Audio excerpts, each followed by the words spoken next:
Thank you for being here. I'm just going to go over the agenda if I can get the slides to advance.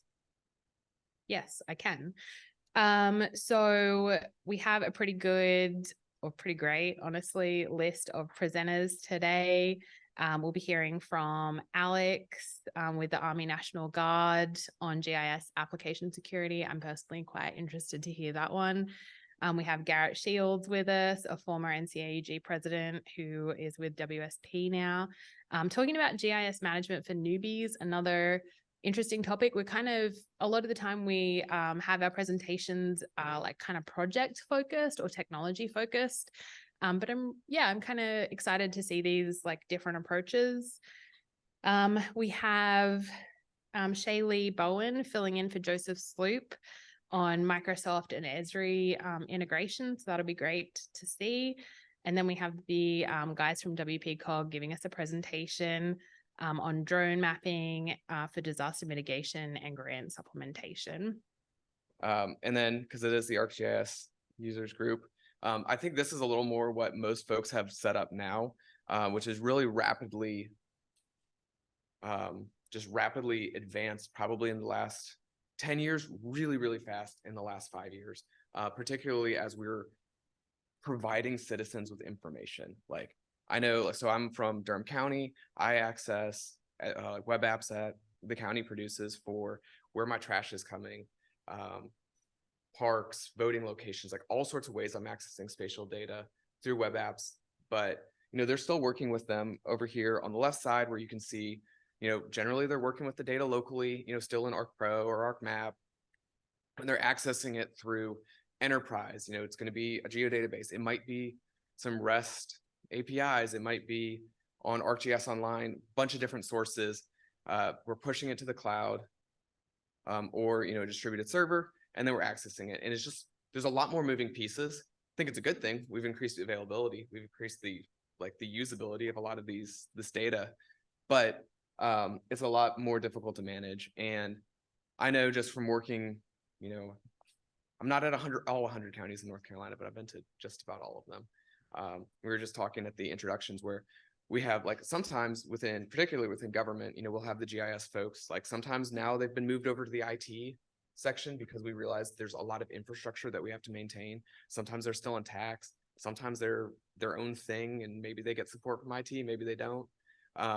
So there's some, more additional complexities there as we're now not just having to be really good users of the software, but also maintain the databases, maintain the servers, maintain the websites and the portal. So I'm going to talk a little bit about that and some of the lessons that we've seen in terms of how we can make sure that we're appropriately securing all of that data and some of the kind of best practices that we can do from there. So like I said, I'm a cybersecurity guy, so I pretty much think in these three terms: confidentiality, availability, and integrity. They make up the CIA triad, which are kind of the three pillars of cybersecurity. And I want to kind of relate those to enterprise deployments for GIS today. So confidentiality, when we think about data, one of the things I want to talk about is how do we make sure we're not accidentally oversharing information. I reached out to the ESRI PCERT team to kind of see what are the things that they're getting reported to them. So it's the product information security team. And they said the number one thing that they get reported to them from customers, users, is the oversharing of information, particularly as it relates to school bus data or address data, where we're publishing layers that have columns that we didn't properly sanitize. And now, oh shoot, we've got a school bus route with all the kids on it, on every bus. So that could be an issue. So that's where we're talking about the confidentiality of data, just making sure the people who have the appropriate kind of need to know and access are actually accessing it. Availability as well. Are we making sure we're adequately protecting the apps, the servers, to make sure that people who depend on them can access that data? And then also the integrity of the data. So is the data that we're publishing authoritative? Are we, making sure our legacy web apps that didn't have input validation in the fields when we're running queries aren't vulnerable to someone saying, hey, I want to drop this table from your SQL database, and it's going all the way back, and we're messing with the kind of the source of that data. So I wanted to bring this up. So ESRI works off of a shared responsibility model. So as a software developer, they're responsible for everything on the left: development, validation, and publishing the guidance of their tool. Basically, they're giving you the big, they're giving you the tool, they're giving you all the toolbox, and then they say, great, like we will publish guidance on how to use this appropriately. We'll publish guidance on how to secure it. But you, the customer, because it is such a Swiss Army knife, everyone from the Defense Department uses GIS to local governments to, pretty much every organization now uses GIS. So it's on the customer to ensure that we're using it in accordance with like the right manner. So are we in compliance with data privacy laws? Are we in compliance with state law? Are we in compliance with HIPAA, if we're doing public health data? We're also responsible for configuring it unless you've paid, someone like for the solution services, right? We're still responsible for paying them to configure it. And then also, do we have the adequate processes in place to make sure that we're not, inappropriately publishing data we shouldn't? So those are the two things. I'm going to focus a lot on how do we get after everything on the right after the customer. So I work with a lot of making sure we adequately defend. I promise there's gonna be more pictures. I know we're all GIS people, so I promise there are gonna be more pictures. Like basically, how do we defend our infrastructure from bad actors? In North Carolina, we still have a significant risk from ransomware events. Probably all of us saw neighbors filling up trash bags with gasoline a few years ago. That's probably one of the most impactful ones when Colonial Pipeline was impacted, but a lot of organizations get impacted, and threat actors target infrastructure based off of how vulnerable it is, really, like basically how easy it is versus really targeting you for who you are, right? Because there's a lot of counties in North Carolina that like I wouldn't target my home county because like they're not going to pay you any money. We can't pay our teachers money enough, right? So we want to make sure that we configure our infrastructure appropriately so that basically we lower our overall threat surface. So to do that, there's really a few good ways to start. So most of us, as I go back to that, this enterprise system over here, are probably running some variation on this. And the best place to start is the ArcGIS Security and Privacy Advisor. So it's a built-in tool that the Trust and Safety team have created that goes through a lot of the high-level security checks that you'll want to go through, like is MFA enabled? It gives you user audit logs. It gives you a comprehensive list of everything that you've shared publicly, who can edit what, and it's a really great place to start for really understanding what your overall risk profile is.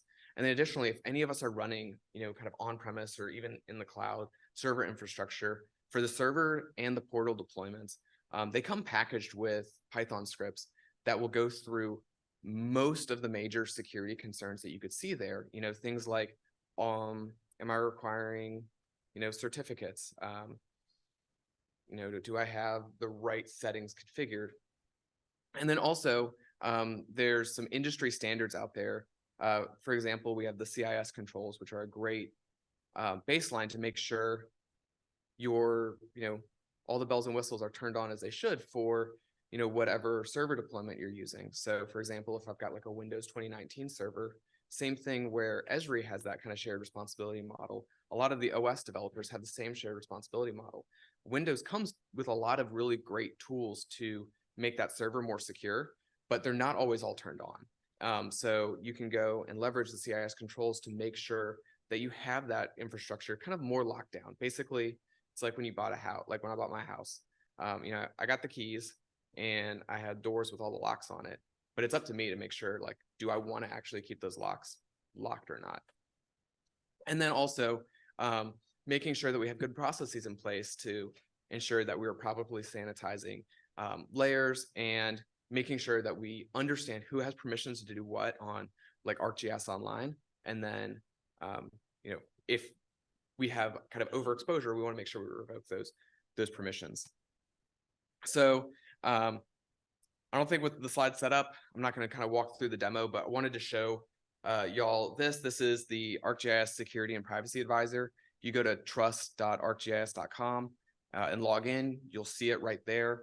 I can also distribute these after the presentation, but it allows you to go ahead and evaluate really quickly either your ArcGIS online, your AGOL, or your enterprise. So you can point it to the domain and it'll go through, and you have to have administrative rights to do this, but it'll tell you like what all the security issues are. So for example, this is from my kind of private ArcGIS account. I just use for research, other projects and stuff.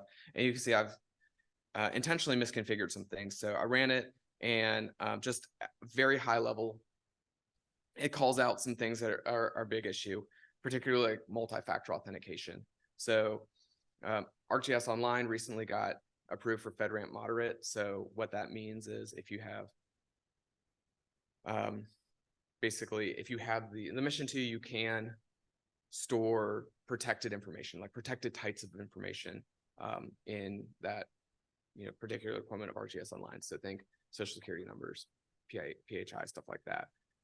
So that means you still have the responsibility for making sure that you've configured it properly so that you have the right controls around that. And multi-factor authentication, if you're storing sensitive data in ArcGIS Online, is a really good control to keep threat actors from being able to brute force your passwords, or if a password was stolen, from them being able to use that password to try to log into all your accounts. So also here you can see there's a bunch of logs. So if something happens in your account, you can go here and you can see like who made those changes. Where was the source IP address? Something funky is happening in your ArcGIS or your enterprise. This is a place that you can go and say like, well, who deleted that table out of the SQL database? And it'll tell you, you're like, like Russia probably. I don't think we, no one from Russia should be logging in and deleting stuff. So you can quickly kind of see like, is this a legitimate error? Is this, and you've got the logs there to back stuff up. Also, you'll see here, we've got public survey 123. So I think I've got on the next slide. No, I'll call it out here. So like, for example, like we can do public survey 123 checks. So an important thing about like overexposure, if I'm using public survey, I don't know what the public is going to put in to that survey response, right? The public is infinitely unpredictable. They could share, particularly if you're doing like a health survey or something like that, they could share some incredibly sensitive information and not understand, like if you have all the responses open to the public, someone else could view those responses and then, yeah, maybe they shouldn't put it in there, but also we can configure our surveys so that we're not sharing those feature layers with anyone who isn't within my organization. I was talking about the configure piece. So on the server infrastructure, same thing. We've got the server scan and portal scan. Those come bundled with the enterprise deployments. So it's just in the installation folder. Over here, I don't know if y'all can see it too well. I've just got the syntax for how to run it in Python. Really fast, super lightweight. Maybe I wouldn't do it while you're reprocessing all of your data, but maybe on an off hour, you can run it. And there's a few things here from the example, like that it searches for standardized queries. So one of the top things that we see threat actors do is SQL injection attacks, where they try to find input fields and then try to see if we can make that server or that database behave in a way that it's not intended. So for example, if I want to be destructive, I'm just going to like drop table, delete column. And if I haven't validated or standardized those queries, maybe you could expose more information than me, the developer, intended. So that's a really great way. You just have those preset queries and you're good to go. Same thing, I mentioned the CIS controls. You're hardening that underlying infrastructure. So one of my colleagues on the National Guard side, he just does the 2 weekends a month. He pen tests, or is a penetration tester for a large federal government agency.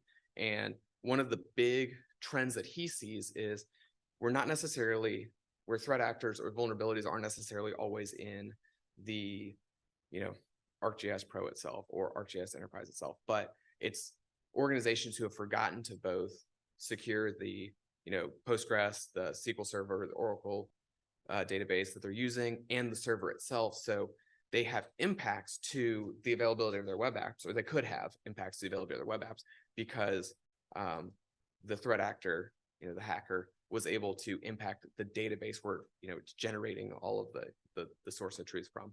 And that's also really important for kind of protecting the integrity of that data.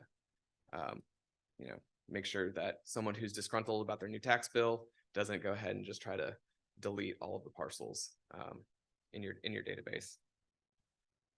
Another thing too is we're talking about processes for identifying, am I sharing things that I shouldn't? So super simple workflow.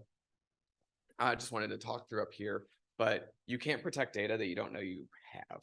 So one of the things that we always say is like, you got to know what you have so you can identify if it's protected or not. So particularly when there's turnover, there's legacy data out there, you don't want to delete it, right? Because you never know if you're going to need it, but it's still really important to understand, like, what do you have before you accidentally publish it? So for example here, what I want to do first is I'm going to inspect my feature sets or my databases so I can actually understand what protected data I have. And then when I publish something, I can see, whether or not there's any potentially problematic fields in there. So then when I'm publishing it, I do the right location with the appropriate controls.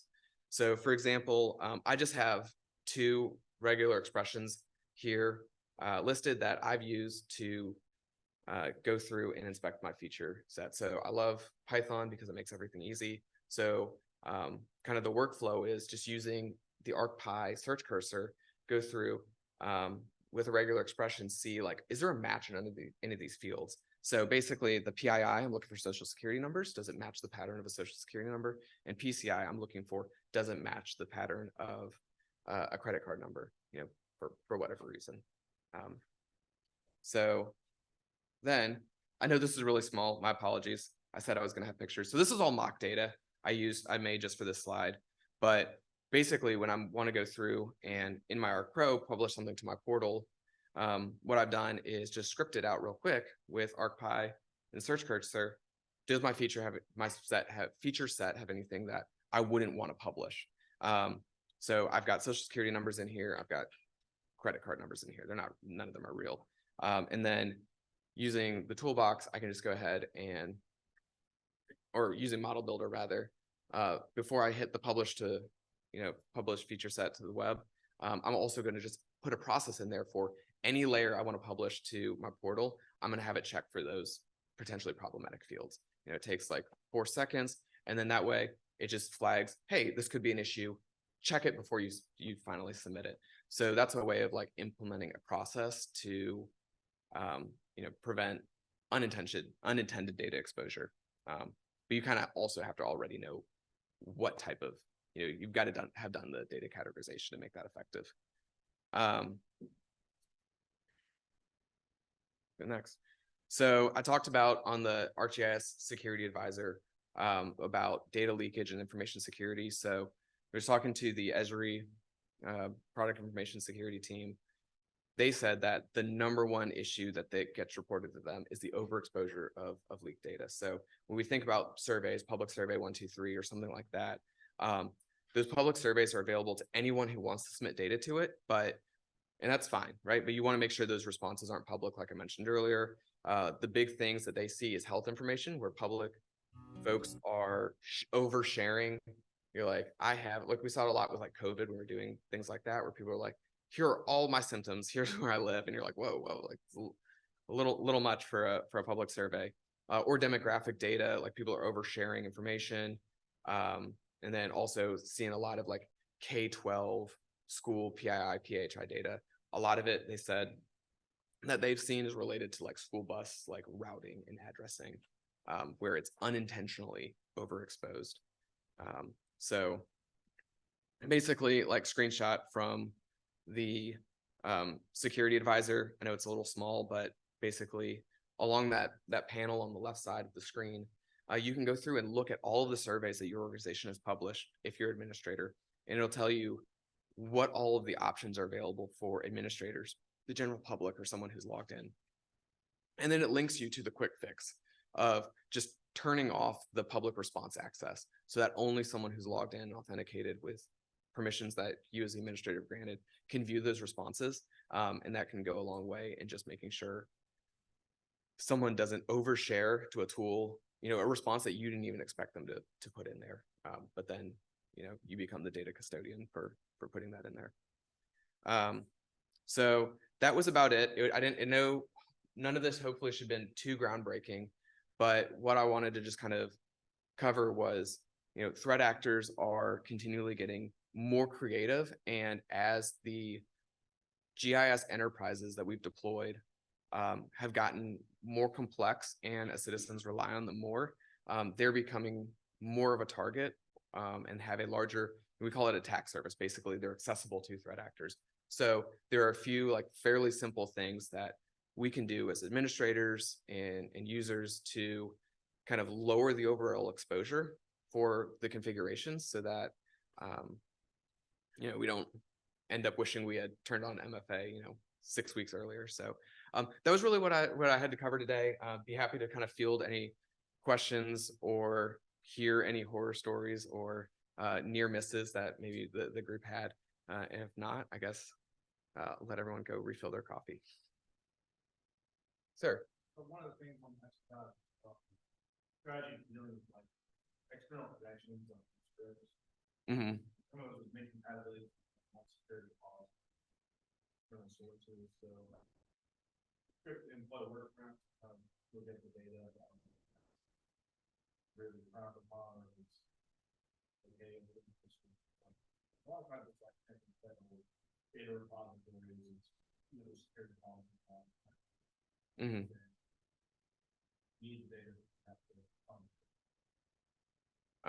So I'm not sure. Should I repeat the question for the folks online? Yes, please. We couldn't hear anything that was said. Thank you. Yeah. So the question was, what do we want to do for when we're consuming external data sources when the security policies don't necessarily match up? I'm going to unfortunately dance around it with like kind of a broad question. So the first thing is, one, validate is like is the business risk, does it require actually having that data? If yes, then you can put some safeguards around it depending on the setup. I'm a big fan of using like either just like allow listings. So in my firewall rules, like putting really strict left and right guidelines on like what can or can't come in.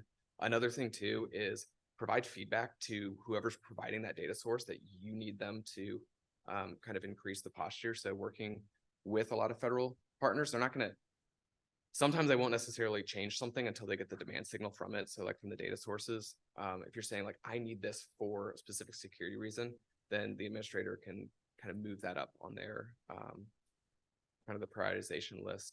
And then also we were talking about, just to plug another tool that I found really effective when we're consuming or have connections open to the internet. I'm a huge fan of putting in web application firewalls. So there's several kind of options out there. Generally, they're pretty low cost, but they're like application aware firewalls that you basically route your data, the responses through, that can do a lot to see if there's any malformed requests, anomalous in the data, and they can catch and filter a lot of things. So some common ones, not to endorse one provider over another, but like the state uses Cloudflare. It's a pretty low cost solution. And I know generally speaking, they do a pretty good job of filtering data that comes through, but you do need to tweak them a little bit. It's not like a fire and forget solution. I don't know if that answered your question all the way. Yeah, makes sense. You can either work with your department to change their security and providers change their security policy. Yeah, so that's another thing. Like if you're really concerned about the security, you could always kind of proxy it where you consume it, replicate it to your own internal database, and then use that to feed into whatever you're doing. So you have a little bit of a delay, but then you can basically have like a DMZ that you stage the data at before you pull it into whatever authoritative database you're gonna use. Great, ma'am.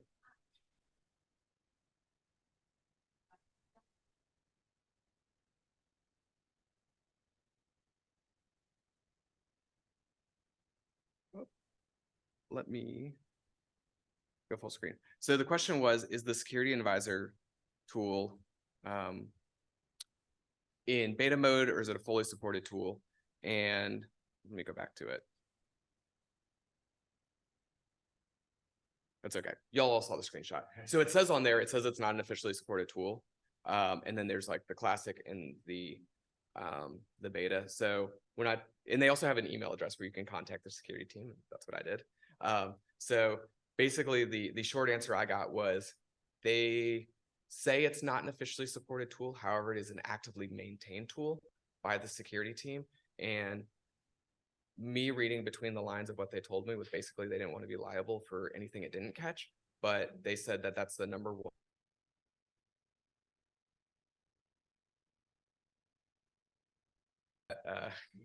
That question, but that is actively maintained by the ESRI security team. So it says it's not officially supported, but it's actively maintained, which I'm sure would be helpful in a deposition somewhere along the line. And I think you do have to have be an admin in your organization to run the tool, but it won't actually make any changes for you. All it has is just basically like the read access across the organization. Yes, sir.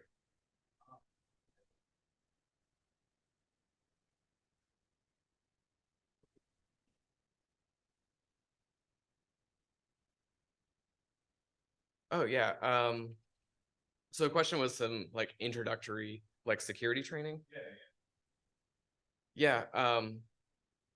So you put me on the spot and now I'm like, oh, can't think of any sources, but no, there's several like really good places. So honestly, the federal government, CISA, has in the past like 2 years, they've really done a lot with their public awareness and like, here's how to get started in understanding security. And they have a lot of like for security practitioner information, but then also for end users information. And I've gone through a lot of the literature for the end user information, and it kind of teaches you enough to be dangerous to go out and kind of find some more additional information. Big fan of that because it's really more of a source of truth. And then once I get back from here, I can find there's some really good like kind of YouTube channels and other like free, easily accessible sources that you can kind of start learning enough to be dangerous of what they're doing. There's also another tool. I'll just plug it because you mentioned it. So like I was on active duty in the Great Frozen North. I was up in Alaska. You couldn't go outside very much, or at least for very long. And my whole unit got really into playing Dungeons and Dragons, right? We're a whole bunch of nerds in here.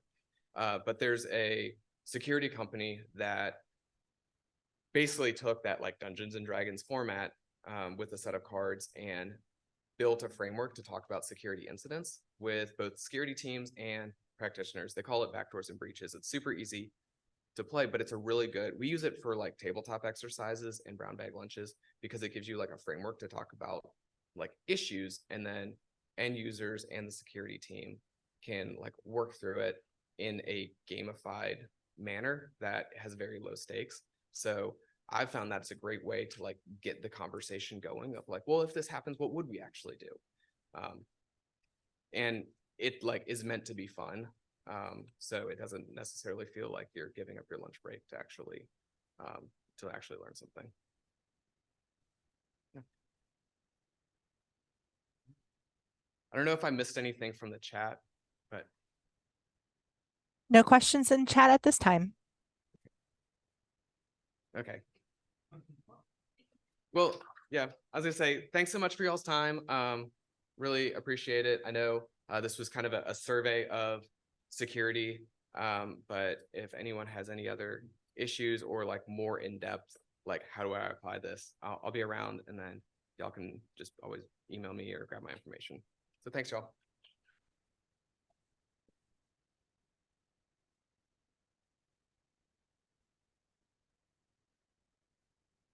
Thank you, Alex. Just a quick show of hands out of curiosity.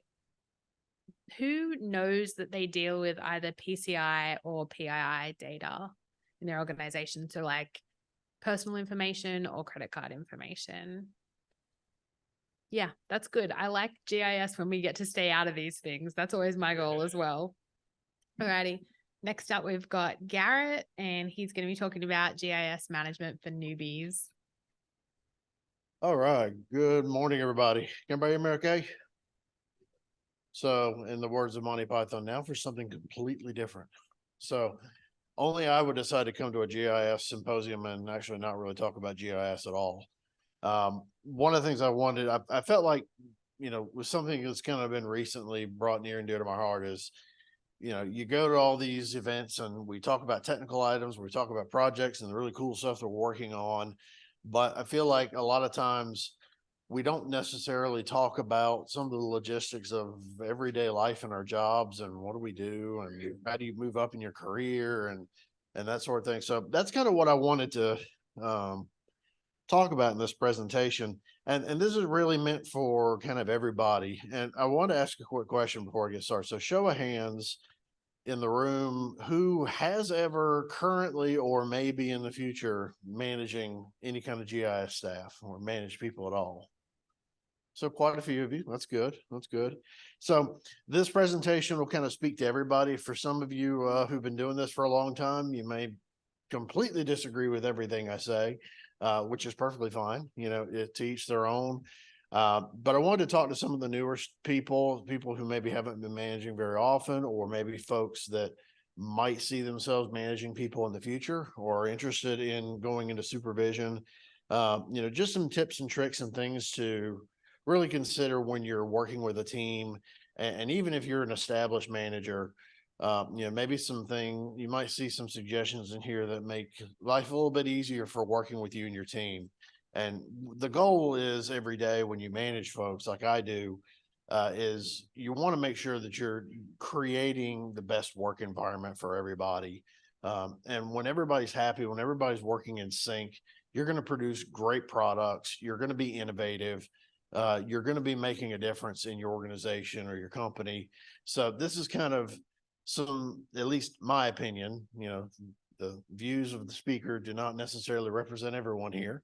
But just some thoughts on how to go about with management. Nope, my animations don't like Zoom. So sorry about that, guys. So, if you're thinking about getting into management, or maybe you just did, or maybe you've been around for a while, I want to go cover just some things that you may want to consider as a manager. These are kind of the overall topics that we'll go over. One, talk about your style as a manager. What kind of manager are you, and how to really apply that to a diverse team. Not everybody might respond to the same type of management style as others would. Another thing that I really like to advocate is, instead of being a supervisor, try to be a teacher, a mentor. You're going to manage people. Yeah, they understand, your staff understand that you're their boss, but you can be so much more to younger staff and to your, even some of your older staff, if you're doing it right. And my favorite one of all of this is definitely try not to be the smartest person in the room, because I know I'm sure as hell not, and I'm okay with that. You want to surround yourself as a supervisor with people who are smarter than you, because they're the ones that are going to help innovate and make your team great. And then, just going over some other things about how to make work environments better. We're in a very unique time right now where work environment is kind of a fluid thing right now. It's not the same for everybody, and it can be a little bit challenging depending on the organization you're in and what kind of direction they're going in this post-COVID world. And then just kind of to wrap it all up, we'll just talk about the obvious. You're a manager, your team is your life. What does that mean? How can you get the most out of that? So a lot of people in here, who just said they're either are managers or have been managers. So what kind of manager would you consider you are? Are you a micromanager? You like to get into the nitty gritty and look over people's shoulders and, work really closely with them, maybe annoy the crap out of them a little bit? Or are you kind of more of a hands-off person more of a macro style manager, where you just kind of let your team do whatever the heck they want. As long as they're getting stuff done, they don't need to bother you.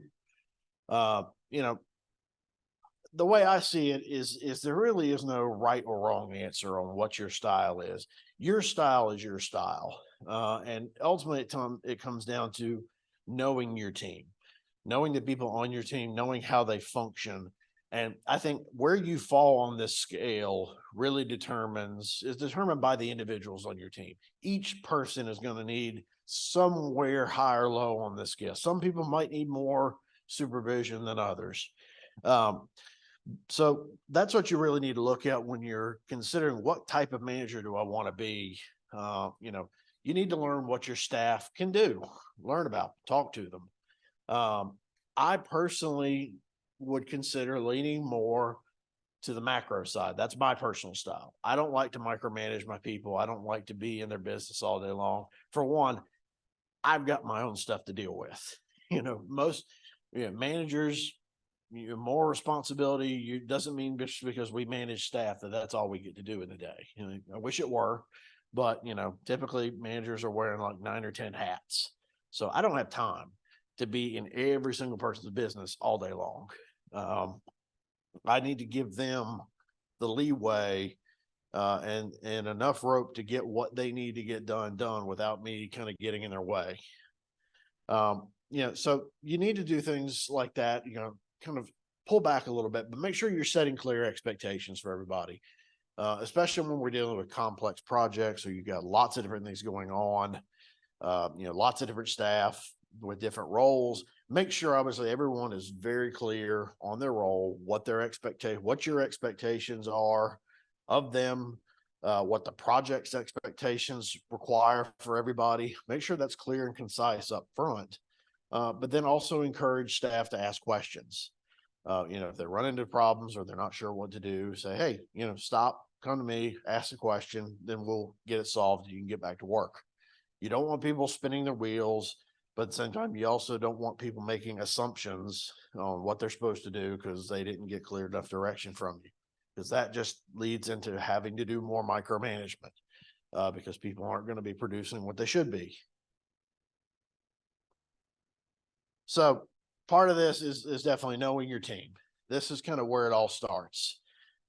If you've already got an established team that you're managing or would be potentially supervising, this can kind of be difficult. This is, especially if there's already an established team of people and then you're stepping into the role of supervisor.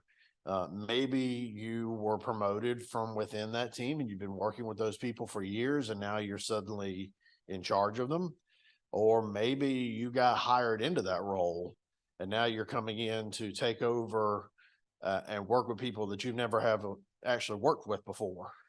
So that can kind of be a difficult thing, especially if you're doing the latter, taking over a role in a team that you've never been a part of. So the first thing you really need to get to do is as soon as you're stepping into that role, start taking note of your people. Take time out of your day to schedule some little one-on-one talks with, individual team members.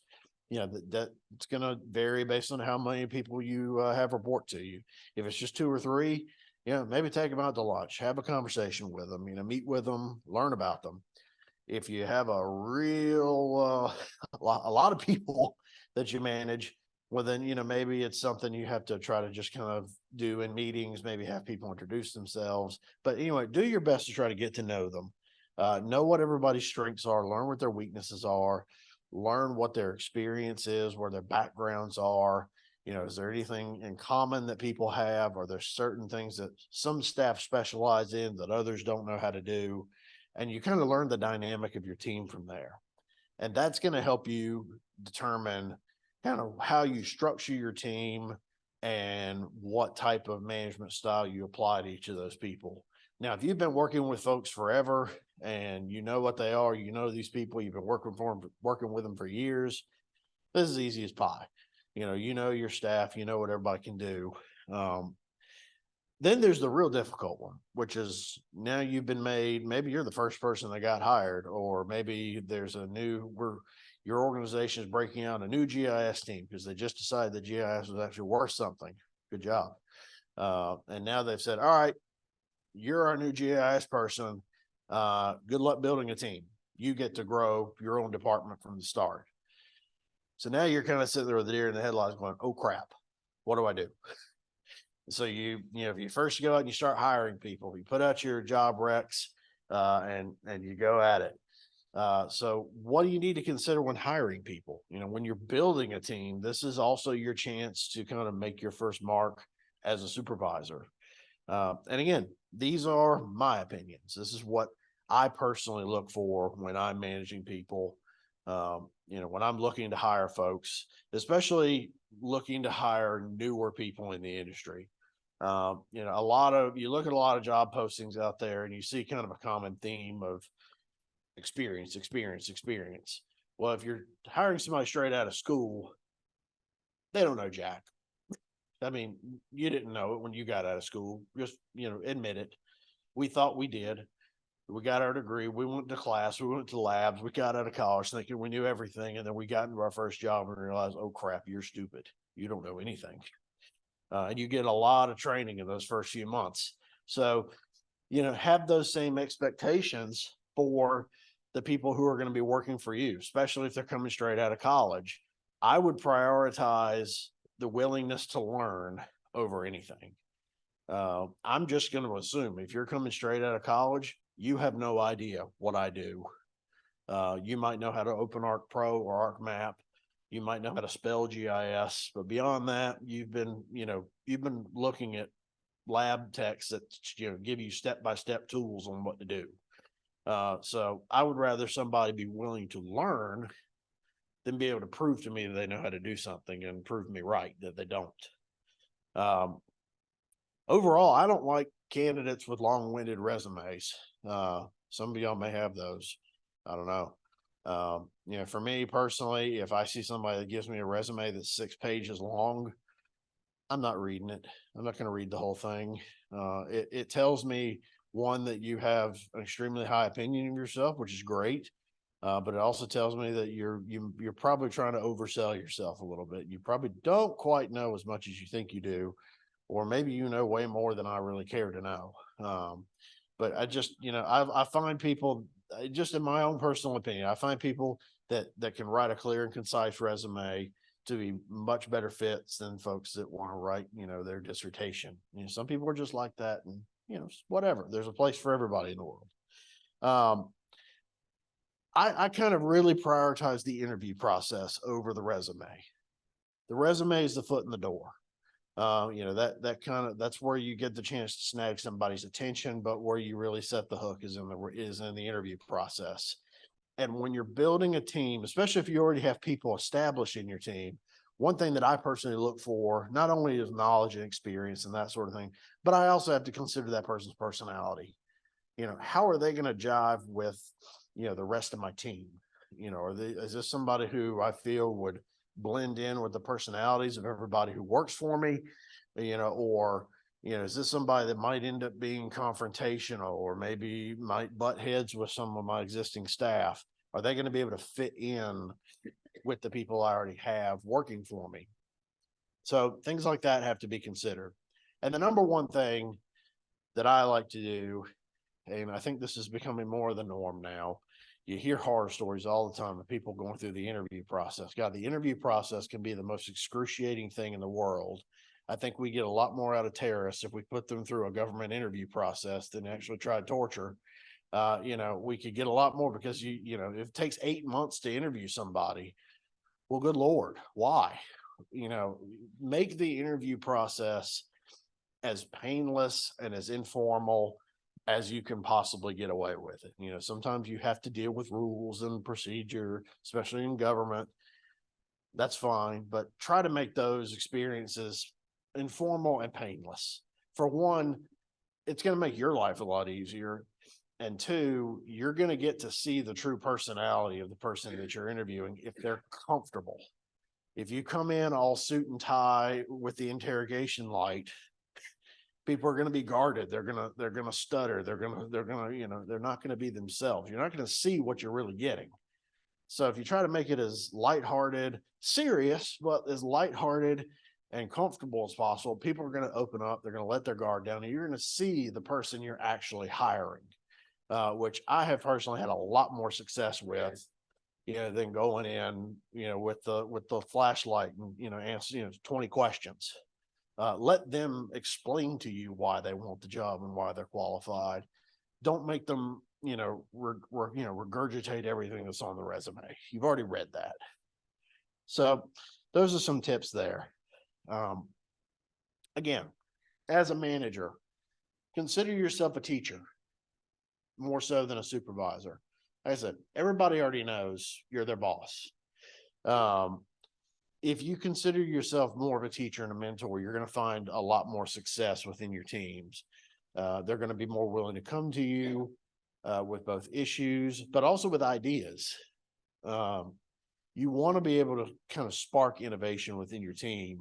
And this kind of plays into not necessarily being the most intelligent person on your team.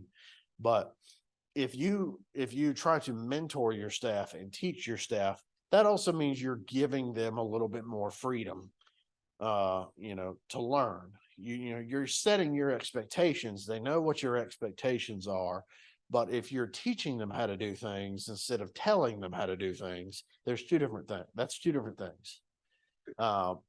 One of the things that I find that we don't do enough as an industry, that I've tried to do with a lot of my staff, and with working in a big engineering firm, we deal with a lot of different specialties. My team supports basically every type of environment and natural science there is, and then as well as infrastructure.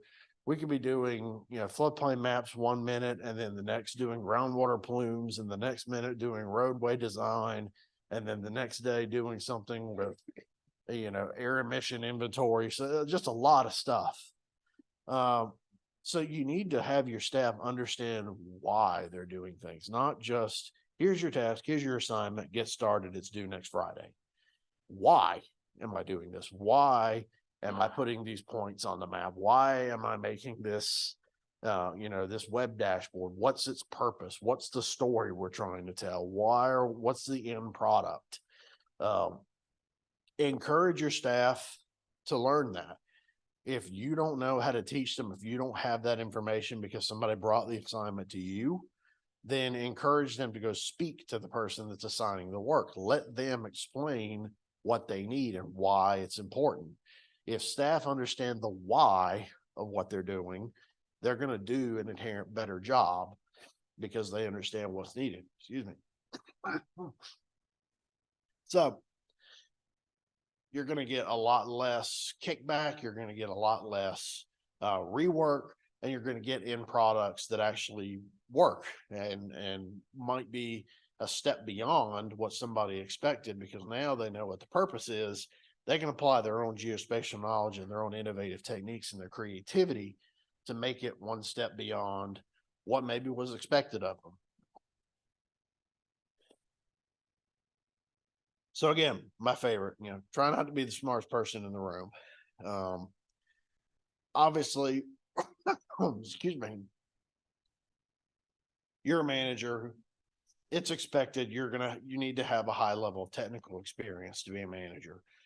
Or at least sometimes. I think sometimes we get up into senior management and then that kind of drifts off a little bit, but well, we won't talk about that. We're talking about, you guys, the guys in the trenches doing the real work.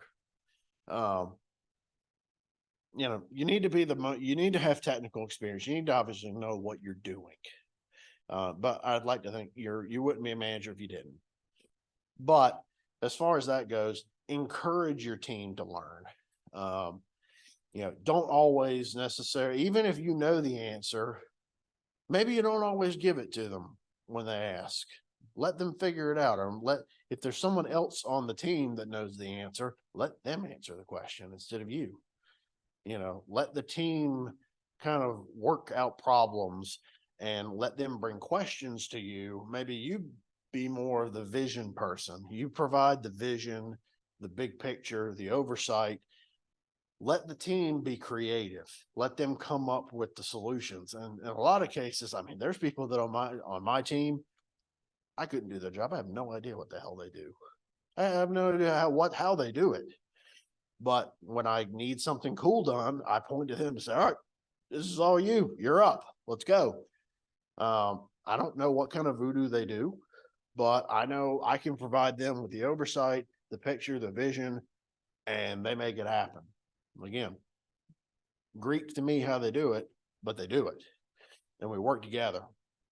I'm not smart enough to tell them how to do the job. I just know what the vision is. They're way smarter than I am, so they know how to get the job done. Let that happen. Let that be the norm in your team. Now, some things you may have to be the smartest person. Maybe you have the most experience in a certain thing. That's fine. That's great. But overall, kind of let your team lead its own collaborative and innovative efforts. Let them be creative. Obviously, stay within the bounds of what's expected for the project.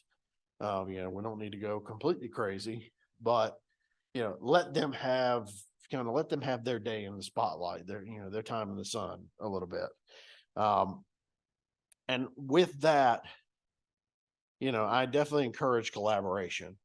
One thing that my team has had now ever since COVID, even though we're back in the office a lot, what we did as soon as we went home for COVID back in 2020 was I opened up a group chat on Microsoft Teams, and it's been open and running now for 4.5 years. Every time a new staff joins my team, I add them to the group chat. Every time somebody leaves, I take them off. I maintain that chat. So, and it's just an open forum, because some people are in the office, some people are at home, but what has come of it is that's the help forum. That's where my staff will come, whether they're in the office or not. They'll all type in that group chat when they say, hey, is anybody having problems with this, or anybody know how to do this, or blah, blah, blah. And then sometimes I'll just, get a wild hair and distract them and send them memes on Friday afternoon just to, lighten the mood, because that's what I do. That's my job. But it's really, really helpful. It's an avenue for everybody, since we're not all sitting in the office together. We're not all in the conference room together. It's a way for everybody to maintain contact. I've got people who work for me who live in Florida, here in North Carolina, folks in South Carolina. These are folks that are probably never going to meet in person, but they can still work and collaborate if you provide the venue for them to do so. Another thing would be to promote within your team, sharing their work. Even if people sit right next to each other, they're probably working on different projects. If you have a weekly meeting or a monthly meeting or staff meetings or whatnot, take 10 minutes out of that meeting every time and have somebody present on what they're doing, right here like this. Encourage staff to get up and present, talk about what they're working on, because one, it gets them comfortable talking, but then two, it allows for, hey, suggestion. Well, hey, did you think about this? Well, I have an idea. I think I could provide some help here. Great. Now you've got a better product going on. And so as long as you've got time, if the project allows it, then, you can let your staff have a little bit more rope to solve technical problems on their own. Sometimes you just don't have that time. You've got deadlines, things are coming up, you got to get it done. Well, that's when you kind of step in and let's, put the fast track to it. But if there's some time and there's some budget, allow them maybe a little bit more leeway, if you trust it, to kind of solve their own problems. Because one, that's going to empower them in the future, and it's going to cut down on your email traffic a lot.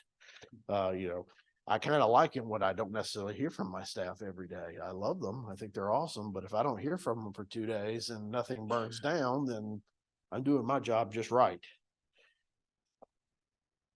Oh, and the other part about that I meant to say is, and I'll bring it up again, is part of that is encourage, promote, and most importantly, reward staff for continuing training, education, certifications, that sort of thing. GISP, CFM, AICP, any of the other ESRI certifications, anything that our folks can earn or check off their box, encourage it, promote it within, and reward staff when they achieve them, because those type of things are important. And it's up to us to maintain that to basically tell the industry that those certifications matter. You know, just because we don't have PEs or PLSs, that doesn't make anything less of us and our certifications. They still matter, but we have to promote and share that value to staff and to the industry as a whole, anyway. So another thing you need to do, promote a positive work environment. You find that challenging on a day-to-day basis? Everybody love what they do all day, every day, come to work happy as can be every day. Of course. Rachel, I know you come to work happy every day. You're a ray of sunshine. So yeah, that kind of sounds easy enough, but no, not at all. This is where you really get challenged as a manager. So there's certain things that you can do as a manager to try to make life a little bit easier, make your internet connection unstable and that sort of thing. Sorry, guys online. I don't know if you're still with us here or not. But one thing that will help is one, be solutions focused. When people come to you with problems, if the world is falling apart, the sky is falling, projects are coming to pieces, don't freak out, at least not in public. Go to the bathroom, take a walk, go out and sit in your car if you need to freak out for a minute. But when you're with your team, focus on solutions. Okay, something hit the fan. Nothing we can do to turn that around. What do we do to fix it? Start the conversation with solution. And this is not just project related. This can be personal, career related. Somebody's not happy with their job. Okay, well, my problem, I don't like this, this, and this. Well, what's the solution? Start talking about what's the solution. Another thing, be your team's career advocates. That's the reason I took the management job I did, not because I liked extra responsibility and more visibility with upper management and all the other fun stuff that comes with management. I wanted to be an advocate for the GIS staff in my office because I didn't feel like they were getting the respect that they deserved for the work they did. And we as a team collectively have been able to inspire a lot of change within our company over the last few years by having someone advocate for the positions. We're getting better labor rates. We're getting better salaries now. We're getting better consideration. You know, now it's not the engineer handing you a project saying, hey, I need 40 maps done. This is due at noon tomorrow and it's 5 p.m. the day before. You know, because you guys are just magic, right? You can just make stuff happen, right? You know, so you have to be the voice helping be the advocate for everybody. And again, take what you will from the bottom graphic, but you know, you need to also try to introduce some other fringe benefits. Let's face it, we work in this industry because we love it. I don't think anyone in the GIS industry is getting rich quick, except for dear old Jack. So you know, we kind of do this because we like it. I hope. You know, we might all live in cardboard boxes, but you know, salary is one thing, but it's, you know, we're not raking it in big. So you have to come up with other reasons to make people enjoy coming to work. Part of introducing those benefits and creating that positive work environment is sometimes you have to, you know, you as a manager are going to be by default exposed to a lot more stuff coming downhill than you were before. You already know that. And if you don't know that already, buckle up. Because with more responsibility comes less filtering on the behalf of the people above you. So you have to kind of be the shield for your staff when the less than positive news comes rolling down from above, to try to make sure you're still promoting a good work environment for your people. So essentially, when you're trying to promote a positive work environment to your staff, sometimes you're just going to have to look at them and realize there's a lot of crap on your back, but don't let them see that. Control the message from corporate, from higher up, from your town manager, from senior management. You know, try to be transparent. Don't lie to them. You know, be straight with them. They'll respect you better if you tell them the truth, tell them straight up what's going on, but do it try to give bad news in a good way, really, if that happens. This is, again, everybody's going to have, this is my struggle. Everybody's going to struggle with this. But it happens. The overall thing is try to control the message and make sure that your staff understand that you are on their side, that you have their support, they have your support, no matter what is happening within your organization. And that if they have problems, they can trust that they can come to you with any issues and, with problems, and they can understand that and trust that their issues are you're maintaining some level of confidentiality with your staff. That's really the big message here. Okay. Fringe benefits. Some of this can be within your power as a manager. Some of it won't be. So you're just going to have to figure out what can you do versus what can't you do. You can't give everybody 25% raises every year. You just can't. I know we want to. I would love it, but you can't. And if you can, please do it. Your staff will love you forever. I'll come work for you. But with that, you can't always give staff what they want. They can't always get the promotion. They can't always get the big raises. They can't always get the corner office or the key with a window or air conditioning or any of those nice things. So if they can't have the really nice things, well, what can they have to make them want to continue coming to work every day? So start thinking about that. One of the things that works really well for me is providing a flexible workspace for my staff. My company requires a certain amount of time in the office versus at home. Sure. I have those expectations with my staff. Some people come in religiously, some people don't. For me, as long as they're getting their job done and I can see their progress is getting done, I didn't see anything. Also like to provide flexible working hours if this is possible. Just trying to make your staff's lives a little bit easier. Maybe they don't want to come in at 7 o'clock in the morning. Maybe they'd rather come in at 9 a.m. and work later. Or maybe they'd rather come in at 6 in the morning and leave at 3. If you can provide them that flexibility, then that makes life easier for them. The biggest thing is talk to your staff, figure out what they want. Also, by talking to your staff, you can remind them, you can be present to them. Don't be closed off in this, thing that lives in the corner office that they never see or talk to. Remind them frequently that you appreciate their work. Compliment them. If they do something well, praise them publicly. Let them have a sense of self-worth and appreciation within your organization.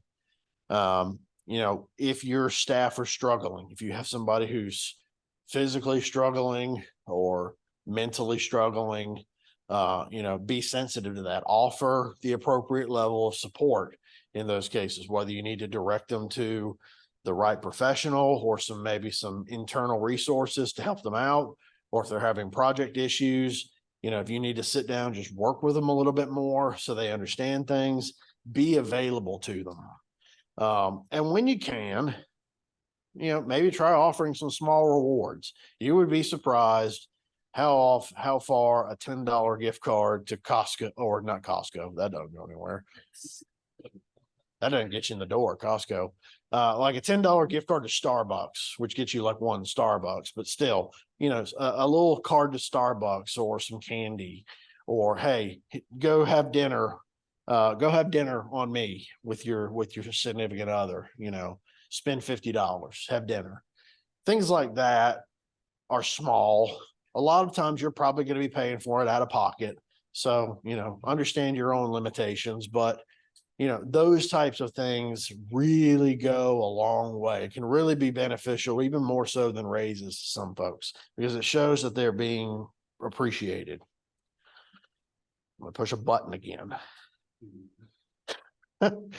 Last point.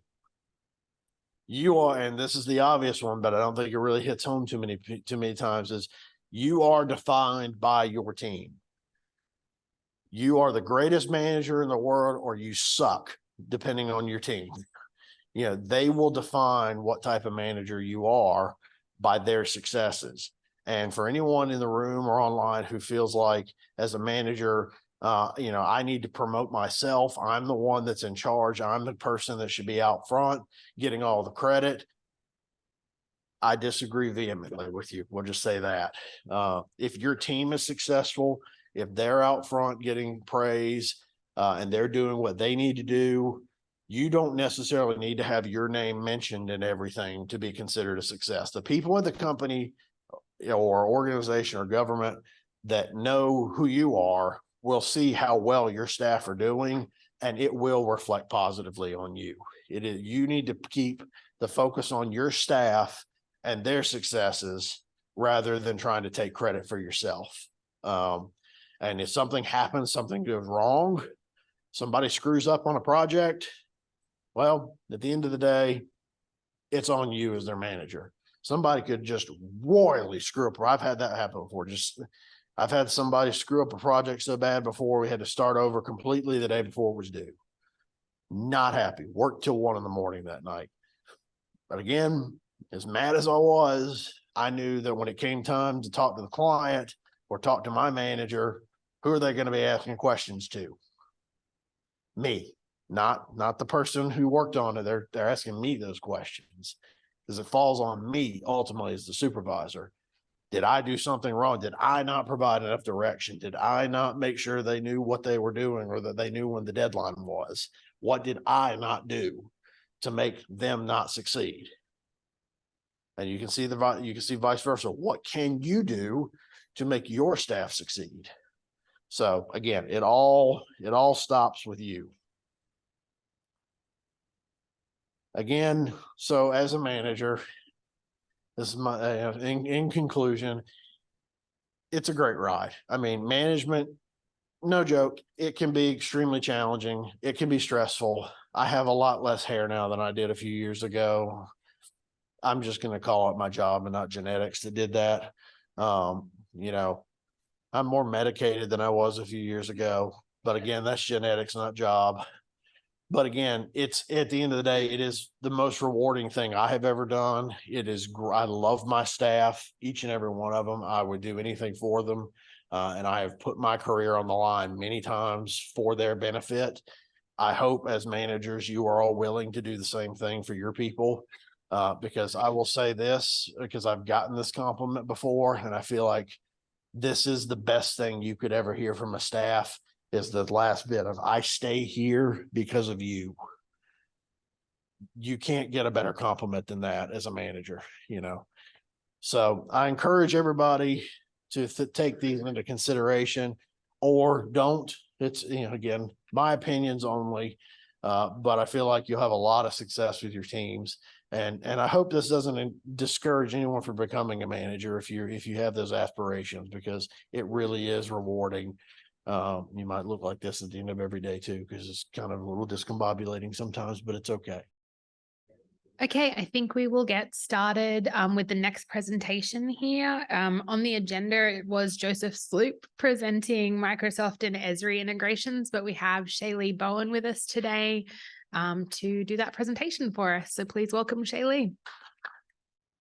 Good. So actually, Joseph and I co-presented this presentation last week at NCAUG. So I was a part of it. I'm not completely blindsided by Joseph not being here. He had some important staff things to take care of today. So mostly I started my career at the city of High Point, then went for the city of Winston-Salem, and that's where I spent most of my career so far.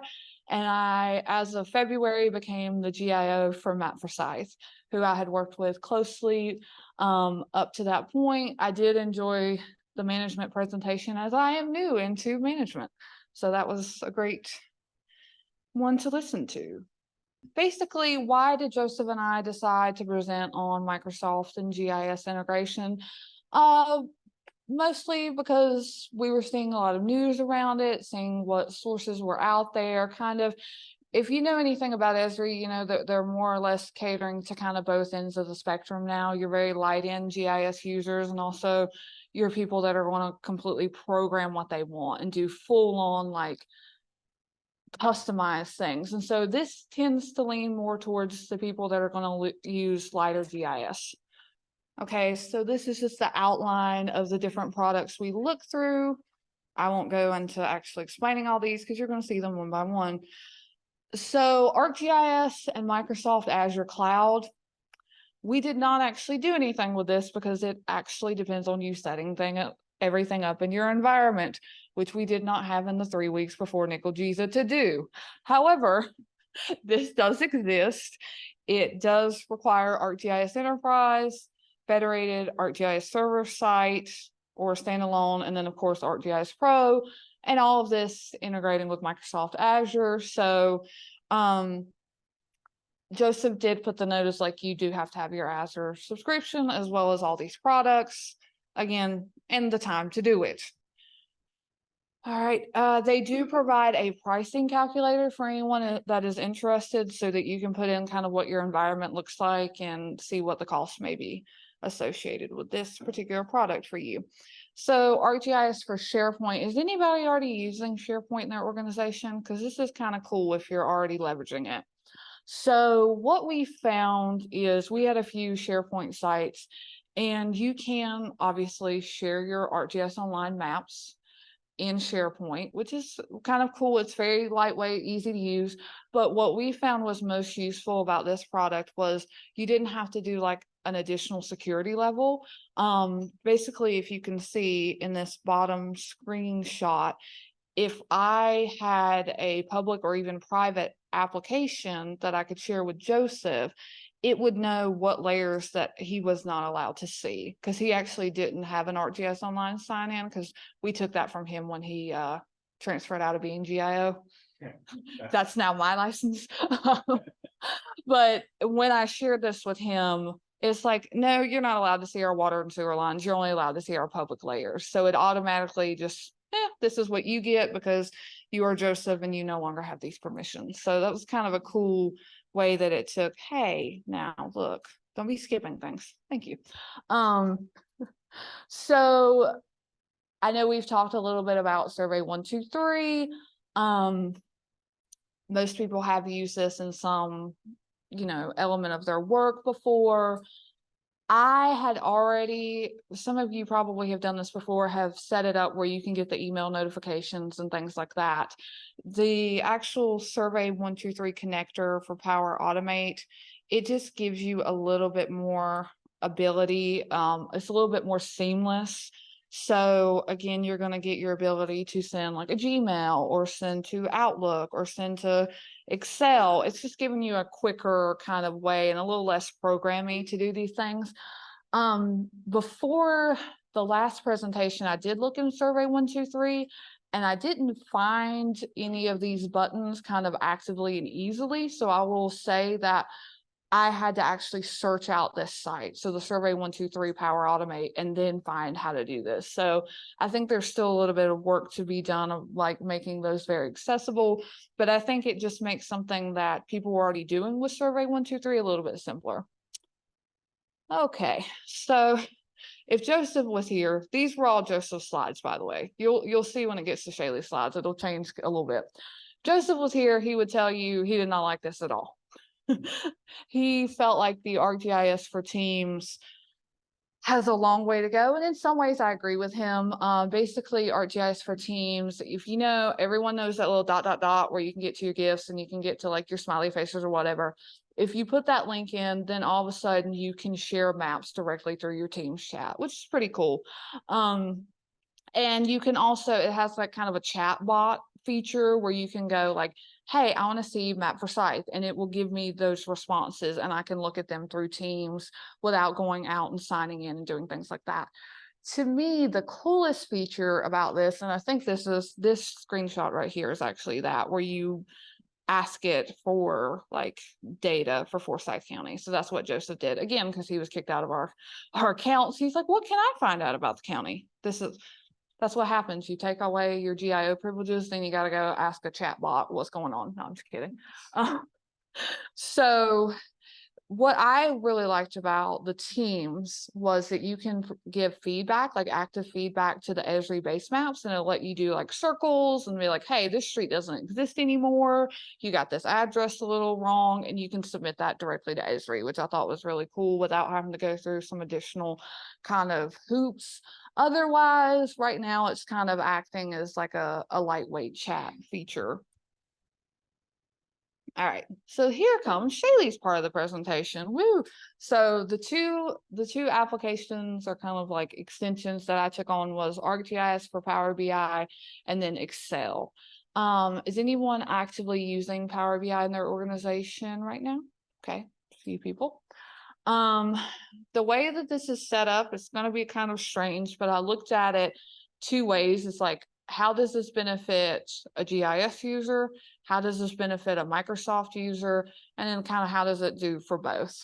So if you are an ArcGIS Online user, and we all kind of have used the dashboards and know what they look like and what tools that we have. In Power BI, you're going to have a lot more visuals. That's what they're called in Power BI. For those that are familiar, you're going to have a lot of chart types and things of that nature. The next slide will show you all of those that are available. So dashboarding can get a little bit more kind of meat to it, so to speak. Microsoft 365 licensed contributor role or higher is required. So you will have to have your Microsoft license aligned. So have your ESRI and have your Microsoft at the same time. You do get access to existing ArcGIS Online hosted features seamlessly. However, this, I cannot understate how much this confused me when I first started playing with this. You have to import data from another source into Power BI before you can use your hosted layers. So your hosted layers are never the primary data source. And I'll kind of explain a little bit more as I have slides to show, but it's a little strange. Okay, so here is just the example of all the visuals that Power BI will allow you. So there's stack bar charts, there's line charts, different versions. This whole top row is just different versions of charts. As well as there are like, I think there's some Power BI, like some Power Automate stuff, some Python visuals. There's also some workflow management. So you just have a little bit more, you get more to play with, more ways to visualize and cut up the data. Okay, so to explain what I meant about not being able to access your hosted layers right off the bat, you have this little visual button that is your ArcGIS for Power BI button. You'll get told to either sign in or you can go in without being signed in. So you will get access to ESRI's publicly accessible content. I'll show that a little bit more later. Obviously, you get your standard ArcGIS Online sign-in screen, and then you will get your actual name if you have a picture, and then it'll say, add location-based data to a location field well or use the latitude and longitude wells, which means I still need some data before you can start using me. You're not going to necessarily sign in and then access your data.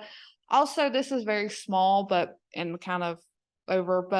for some reason I could never find out how to sign out. And then about 5 or 6 times into my Power BI project, it signed me out. It's like, your token has expired. You signed out. So apparently it just knows when to sign you out. It's kind of over it. So while I sat there looking at my sign-in screen and trying to figure out what was going on, over here, kind of to the right, the Power BI data tab was saying, you got to get some data. And it is important to know that as of yet, ArcGIS is not a source for that data. So there is actual online services, Azure, Power Platform. You can get database or whatever, Excel being kind of the most straightforward one. There's no ESRI, there's no ArcGIS in that get data part. Maybe in the future, not sure, but right now you can't go directly from those. You're going to have to go into your databases or your Excel sheets to get that data. Okay, so if you are switching gears, if you are a Power BI user, you're a Microsoft user, you're not a mapper, right? you will have the ability to visualize more points through ESRI's product than you do the standard map visual in Power BI. So literally it just allows you to see more points and more locations in one screen. To access content beyond what they call standard usage, you have to have an ArcGIS Online creator license. Not a viewer, you have to use a creator. So again, maybe that person in your organization doesn't necessarily need to go past standard usage, but it's just to know that they still may need a license. You get access to the ESRI base map gallery. That will cut down on you needing all this type of reference information because your base map gallery already has your street names and things like that. And then this is something that's a little different. I'm not sure how much it would actually bother someone that is a Power BI user, but typically the way that a Power BI project is configured, there's like this visual panel on your right side. With the ArcGIS for Power BI, it's actually within its own little panel. So you configure everything in the, like its map box. So it's a little bit different. Okay. Here is your actual data coming loaded. This is where you typically would configure if you are a Power BI user. And this is actually the fields and the field wells that it was referring to earlier. And then you just continue to configure within that panel for any other type of chart. However, when you're using the ArcGIS for Power BI, everything that you use is right here. I will say it is a little bit tiny to look at, so some of the screenshots may actually be blurry coming up, not intentionally, but it is very, very small. As is this. So there is our here, right here, active. There's your base map gallery. It's the exact same base maps from ArcGIS Online that you're all familiar with. So nothing that you're getting beyond kind of that standard use. Okay. So back to our online users. You do have access to your organization's custom built locators. So we have two primarily that we use at the county that we were automatically linked to just by signing in. This is kind of a strange thing, and I only figured this out when I happened to be in a commissioner meeting and took my laptop and didn't have a mouse. Zooming and scale are not great. It's not easy to kind of pan around and zoom. You kind of have to zoom to a point. I know that's kind of small, but if you're doing GIS day in and day out, those are the small things that you're used to being able to do. I'm used to seeing my little plus button or something. Give me something that I can zoom in a little bit easier. So that was kind of a little obnoxious con, I would say. A big pro is compared to overriding a feature service. We've all done the whole like, override a service, go through those full steps, wait for it to load, hope it doesn't crash, go forward. When you're actually working with your data in Power BI, it's as simple as I updated the cell in Excel, hit save, and there it is. It's already updated on the map. I don't have to worry about it. So that was kind of nice and not having to mess around. And you will see in the next slides that there were a lot of reasons I had to update the data for this particular tool. So then a big con, this is one of those reasons, is latitude and longitude data must be in WGS 84 or WebMacator. So if you are in your standard North Carolina feet, as we all use, you are going to send data to someone that is completely wrong. And if they're your Power BI person and it's not you, they're going to want to know why their longitude and latitude is sending them off the coast of Africa, as you will see here in a second.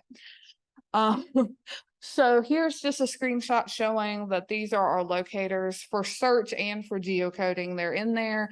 We have our SC locator and our SC address points locator for Forsyth County. That is in there. There is my coast of Africa point. That was a fun little dig on the ESRI site and the Microsoft site to be like, why did everything go to Africa? Why did it not use my latitude and longitude? So that will happen. And again, I was actually working with one of my staff members who is not traditionally GIS. He come to our department from the IS department. And so this was a little bit like, what? Why is this doing this? And I was like, great, thank you. You're not traditionally thinking about this. You're wanting to know why this ended up here. So good for him. Big pro, obviously, if you do not use ESRI products, you typically don't get to geocode things. So if you are coming in this as a Power BI user, you now have the ability to geocode. As we all know as GIS users, the flip side to that is you're going to have to format your data. Not everyone knows that that's what you need to do. I have a great example of data formatting coming up. So there's no limitations on location types or fields. So you literally can choose an address point or anything like that. The name of the location, that's also going to lead you to interesting places. As we all know, there's many locations that have the same name. If you're not a GIS person, you might pick up on something out in the middle of Texas and you live in North Carolina. Why am I here? And then to that point, location names will not always yield accurate results. So I had, in this particular example, everything in the address except North Carolina for one. Some of them ended up on the West Coast. Some of them ended up in like Indiana. I had some going into Virginia, and honestly, the ones that are in North Carolina were not in Winston-Salem, North Carolina. Anything that picked up a Salem or several of the ones on the West Coast were just, hey, I have the name Salem in this, and now I'm over here. If you do not come from GIS, you're going, what? Why is this not working? We have all spent many of our days agonizing and cleaning up data. So we know how just annoying this can be. So I wanted to share that even with cleaning that up, that one NC missing put me all over the country. Okay, so a big positive or something really cool that I've seen kind of ESRI advertise and talk about this product is the ability to do like heat maps and clustering right off the bat while you're in there. You actually can cluster both your primary data, being that come from Excel or the database, and you can cluster any point layers that are hosted. So you can have multiple layers at one time doing that kind of data aggregation and points. However, the clustering is only from on a scale from high to low. You can't customize it. So if you're really trying to cluster by like neighborhoods or zip code locations or anything that is like impacting what that data actually is, then that's not really going to be done in here. You do have all the labeling abilities of an ArcGIS Online map. There's nothing missing from that regard, all the colors and the halos and all of that. However, you cannot change the symbology of hosted content. So you can't even create heat maps from some of your point layers if they're hosted. It's kind of a thing, but you'll see I have a slide to show you kind of how different features and abilities are changed based on what it is. So here's your clustering abilities. Again, low to high, and you can change the color. That's it. And then it's going to zoom in and it's going to assume relationships kind of as you go along. And you do not get to be like, hey, I really want clusters in and around Jonestown. You would have to change your data. You just really only have that low to high ability. This is showing you, so full address is actually the Excel data, the primary data that I put in. Here you can see you have symbology, you have clustering, you can change your location type, you can zoom, you can label. Once you get to your address points hosted, which is a point feature, you're only really down to labeling. So lines and polygons, you're into like the label piece of this. And the internet connection has become unstable again. Okay. There we go. It's gonna blow up. Okay, so what I really liked, and I promise you guys, once we get to Excel, it'll go a lot faster because Excel is basically these same features, just a little bit different. You do get automatic infographics, some of which I didn't even know existed, and they are much easier to get to in this format. So whether or not you're signed into ArcGIS Online in Power BI, you will get access to these infographics. You're only allowed to see 5 at a time, and you can't change what they look like, and that'll make more sense when you see it. But they're basically white box with black text on the side of your map. It's not going to be the prettiest thing you ever saw or used, but it's there. The infographics will automatically update as you zoom and pan through a map. I had put in just populations of, I think it was children 0 to 4. And as I was zooming into Winston, I literally got over one house and it was like 1 kid's there. I was like, maybe I didn't need to know that much that I know that there's a kid there, but it will get to that level. And then again, you can't even change where on the map the infographics pop up. It's on that right-hand side, and that is what you're getting. So just to let you guys know what some of the infographics are, I'm not going to read these, but obviously you have your population, your income, your age. These are just the top ones for each of those infographics. The one that stood out to me that I honestly had never heard about was the psychographics. So those are if an area is more or less environmentally conscious, how much you binge watch. Yeah, we'll be able to know if a community is binge watching more or less. Yeah, getting into that, if you prefer to shop in a store or online, that kind of thing. I was like, I didn't know that they were collecting that and that they could display that at this level, but sure. Could you please stop judging me for how much time I spent on Netflix? But that is available. And then of course you have your kind of key things like jobs, spending, and all of that, all of which can be put into Power BI and shown on the map. So here's where I just decided to click a bunch of buttons and see when it was going to blow up. And that's when I got the too many infographic variables, select 5 or fewer.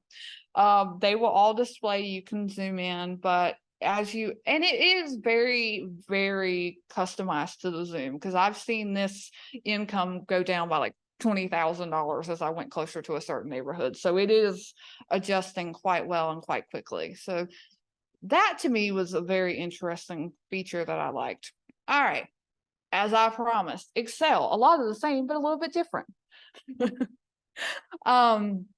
So how many of you have, at least in the past, maybe not so much as pro, but have done the whole like, well, now I've got to export it to Excel, or I got in an Excel sheet and I got to import it into desktop and I got to clean it up and I got to you spend half your GIS time in Excel than you do actually in desktop or pro or anything else. So to me, to think like, I can make a map in Excel. What do you mean? What kind of map? Can I do it quick? Is it going to look good? Can we just get it over with? Do I have to do this back and forth? So I automatically was like, Joseph, I'm taking that one just out of excitement. And he was like, fine, Shaylee, I really don't, it is what it is. I don't think he was going, no, Shaylee, let me do more work. That wasn't how that conversation went. So this one in particular was, I do have more pros than cons, but I will admit my own bias of like, you can do this? I was just excited, if I'm being honest. Maybe some of the excitement has worn off a little bit. So you can perform lightweight mapping without signing in. So you're still able to access your public content in Excel. Don't do your contacts. They might have that. They know if we're watching Netflix, so don't do that. However, you can get your content in Excel. A big pro over Power BI to Excel is now you have the ability to select your coordinate system. So you are not limited and you're not going to end up in the coast of Africa accidentally. So Excel kind of has that one benefit over Power BI. Not sure why that didn't translate into both, but it didn't. So you have the ability to map address data from multiple fields. That's pretty cool. So you can have your address field, you can have all of the fields split up. So your street number, your address, your street name, all of that into different fields, and you don't have to be like, let me concatenate this all together, and oh, there was a space there and that messed that address up. You can have them all separate. You do have access to public boundary data hosted in AGLL, and I'll show what that looks like and what they have actually available to you. But weirdly enough, if you are not signed in, you do not have access to the infographics. You do in Power BI, but you don't in Excel. I didn't do this. I'm just letting you know what happens. So you will be prompted when you're in Excel to continue to standard usage or to sign in. You can sign into AGOL or Enterprise. And then this is where I was speaking about the boundary. So you can put in like urban heat islands. That's one that I put in there. There's quite a few actually. You can see that there's listed just within this. I didn't search anything, just 10,000 kind of out of the box items, but then you can search and find different subcategories and different publicly available data that as an Excel user, guess what? You wouldn't have this at your fingertips before. Searched out map Forsyth. We have 27 items that you can then take and put in a map. So you have that ability to do so without even knowing anything about us. You will go to your layers. Now, in Excel, you do have the ability to either add from Excel or add from ArcGIS Online, and you can play with both data a little bit better than you could in Power BI. So you're not forced to pick data from Excel. Here is just me being really nerdy and being like, look, there's a coordinate system. And I don't have to tell them what the coordinate system is, or I don't have to give them the accurate coordinates based on what Power BI wants. You do get a drop down in Excel, which is very nice. And of course, do you have North Carolina? Yes, they have all of them. Had to verify. So if you want to use it, they have all of the North Carolina coordinate systems. Okay, you also have the ability, again, with addresses, if you're going to geocode, you have the ability to actually use your own geocoders. And I think this next slide goes down. Yep, and then you have your single column and multi-column address. So just making it a little bit simpler to get your address data into Excel and clean it up. You also can use ESRI JSON geometries if you want. Data, I just didn't happen to have this, but that is an ability that this add from Excel data panel has. And then geographic data being the last thing that you can search. And here is even more data that you're allowed to get publicly. So 719 total. I will say that's internationally, so you might not be doing like the Nigerian state boundaries, so that's going to kind of cut down on your 719, but you do have some US ones. Again, Power BI, just like Excel, you do not lose your base map gallery, which is great. So one thing I did not mention earlier that is kind of a benefit, but I do have it as a con. If you are an online user or a software user, you actually can sign in and then take your attribute table from online into Excel. If it's a larger data set, it's going to take a little bit longer. It wasn't horrible. Our addresses are 275,000 points, I think now, and it took maybe like 5 minutes or less. So it's not horrible, just letting you know you are going to get like the, hey, I need a minute, and then everything pops up in Excel and you have everything. That's also a quicker way to get Excel reports from, you don't have to do the whole, I need to export this from a table in Arc Desktop or Arc Pro. You're just like, here it is, take my spreadsheets of addresses and go on. And then you have easy access to ESRI's Living Atlas and everything that was in your group content. So it actually will show your groups as well when you're in Excel. So here's just your sign in. If you want to add from ArcGIS, there is the ability to add your attribute table data. And then there's just some additional filter options over to the left. I think I do show all of them. It's just ways that you show the content, and then You can filter by your feature layers, your image map layers, web maps, whatever you need, and sort. It does feel like, you know, ArcGIS Online in a mini version in your Excel form. That's basically what it is. And then there is your ability to go into your favorites, your groups, and everything you have set up in ArcGIS Online to easily get to your content. And then this is me just showing like adding data to Excel 17%. And I just kind of do. I don't even think I was able to take a phone call in the amount of time that it got it in there, but you will have to wait maybe a couple minutes to get it in there. So this is a big con for those that do any geocoding or anything like that. I did show that you're able to access your organization's geolocators. However, I was testing this out just for a project to see how it worked. If it doesn't find it, you're getting an attribute with the actual information filled in, but no geometry. And there is no way to rematch. So we don't have that nice little go back in, click rematch. You're going to have to go into your Excel sheet and hope that you're able to figure out why that address is wrong, tweak it a little bit, and then run it back up and see if it will actually geolocate. So you might want to make sure your addresses are good to go if you're going to do any geocoding.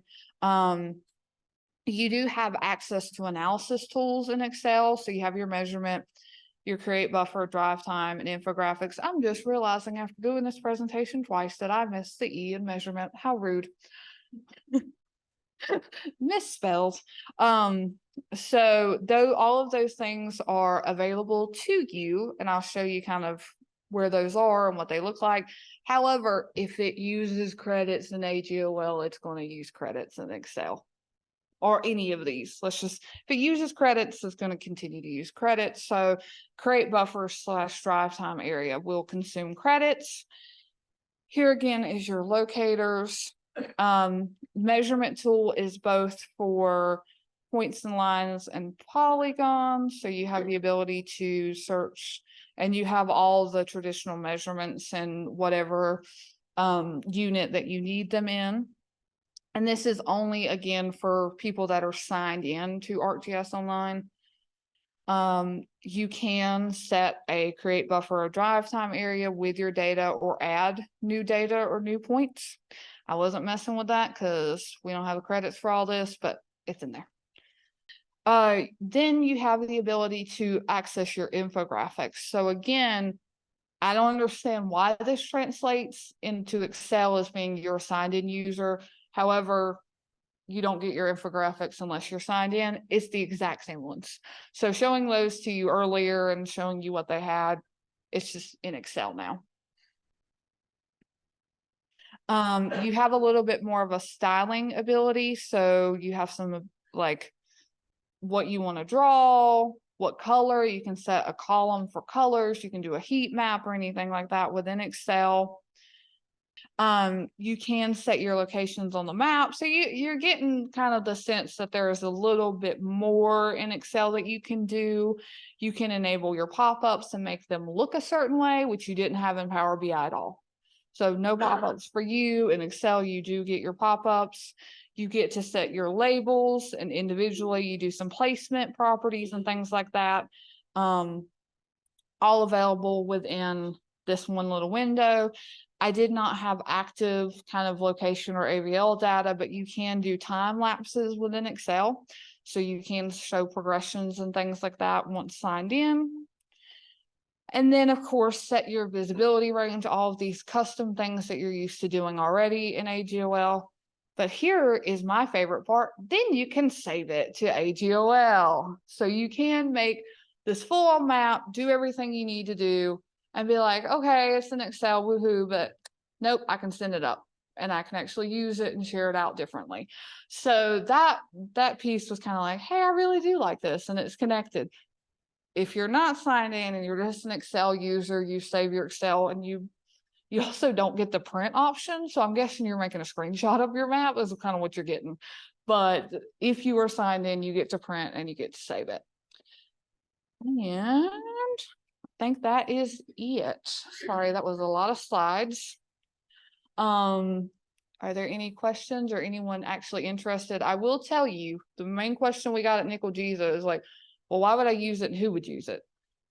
I would say mostly for people that aren't already using GIS, or if you are using these products heavily in your organization. So if you're already in bed with SharePoint, you're already doing a lot of stuff in Excel, or you're already using Teams like crazy, go for it.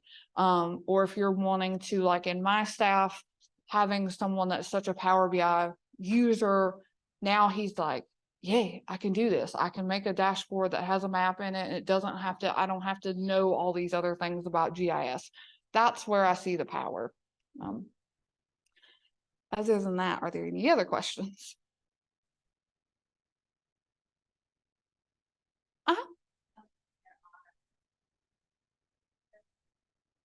Okay.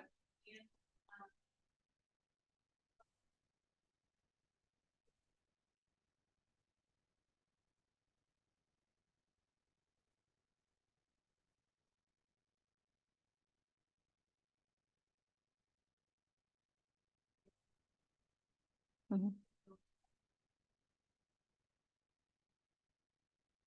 So the question was, with Power BI, there was always like every few years that everything would increase in functionality. They would give kind of reports back saying like, this is gonna, I don't see that slowing down. I see with ESRI, my opinion is like, this is their kind of first go at it, that it's gonna keep ramping up. Cause I've already seen, like, just researching this, the comments that people were making, like, this is great, but if it could also do this, and it could also do this. And from talks that I did have with our ESRI reps, it seems like they're really taking those into account. And then this will be like, this will continue to grow in those different directions. Because truth to be told, a lot of GIS people are going to want their basic GIS functionality.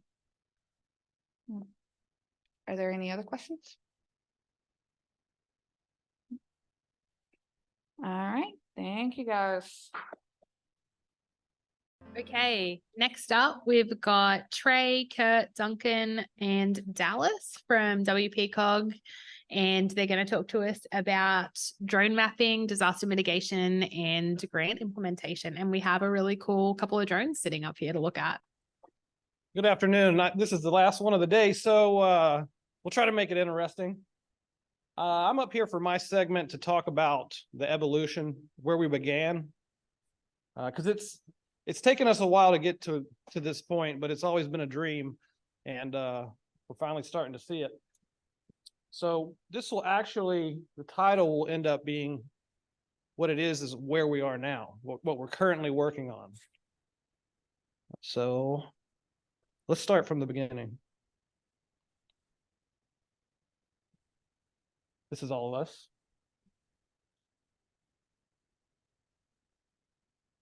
So, getting started, we established the drone program in roughly 2018. It actually started before that with all the due diligence and research and trying to figure out ways to justify why we needed this to our director and what the return on investment could be. So a little bit more background, our Western Piedmont Council of Governments, COG, we provide services to the 4 counties, Alexander, Caldwell, Catawba, and Burke. And all the 24 cities or towns inside those counties. So we're always looking for innovative ways to provide services for our clientele. So when I say 2018, this is when we actually had certified pilots and we had a drone. Our first drone was DJI Phantom 4 Pro, you can see here. And about 6 months later, we got a Mavic Pro Platinum. And with these 2 drones, your capabilities pretty limited. You know, you just have video and photos, video. And Verifly was what we used for insurance at the time. We used it for 5 years. It's no longer, they no longer provide the service. But what it was insurance. You would pay per flight and you'd have like 30 minutes. You do it on your app. And so I said we were limited to photos and videos. Final Cut Pro and Adobe Lightroom were used for photo and video edits. Photo and video production are performed on an iMac, Apple iMac. So that's what we started with. And to get our foot in the door, we went out and we did little pro bono demos. So here's the Drexel Fair. This was one example. We do the Hudson Butterfly Festival. And I think our first paying gig was like $800 to document Rutherford College Elementary School closing. It's really nostalgic to a lot of people. It's been around for a long time. How many years? Decades, many decades. Yeah, so they wanted a way to memorialize that. And then we started progressing into other areas, more with GIS applications. You can see here in Valdez, this was a sinkhole. And you can see the sinkhole, the sewer, and the sewer and electric ran through there. And they needed a way to document it. And I guess for whatever reasons to get to the state for funding or whatever, I don't know. But down here in the corner is with the fire truck. This was interesting. So the Hickory Fire Department had got a new ladder truck and they needed to know the turn radius because there's some places they were concerned about getting into. So we took it out in the parking lot and we videoed it and marked the ground and different things and took it to their engineers and they did all the math and everything to see. But then we were doing down here on the right, this is a water tank inspection. So from there, we purchased Drone to Map, which is an ESRI product. And with this, we can start producing point clouds, stitching together photos, make 3D renderings. And this is just a quick example. We'll run through here. Is it working? I think the thing's covering up my oh, it's going.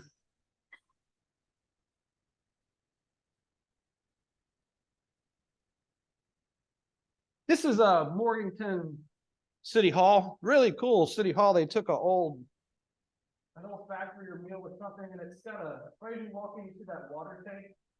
That's the front entrance. You walk through the water tank.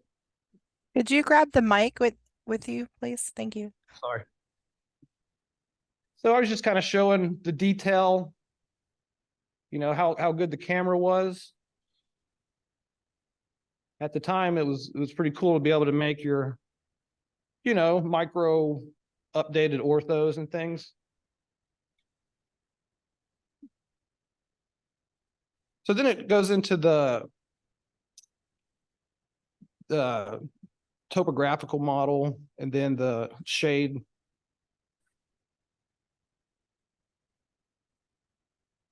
And then from there, I'll show the actual 3D model.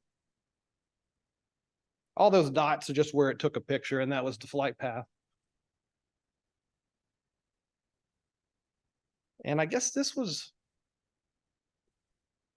probably like 2019 or something, and we were like, whoa, this is cool. We can start doing some pretty cool stuff.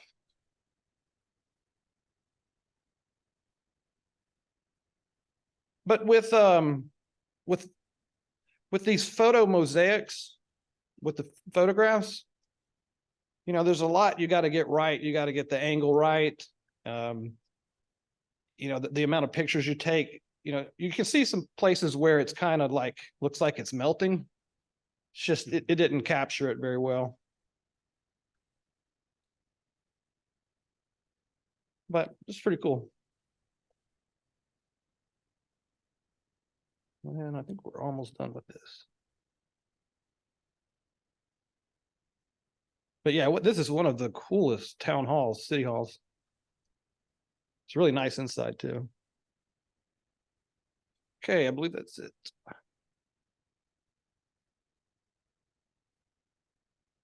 Okay, now I'm going to turn it over to Duncan.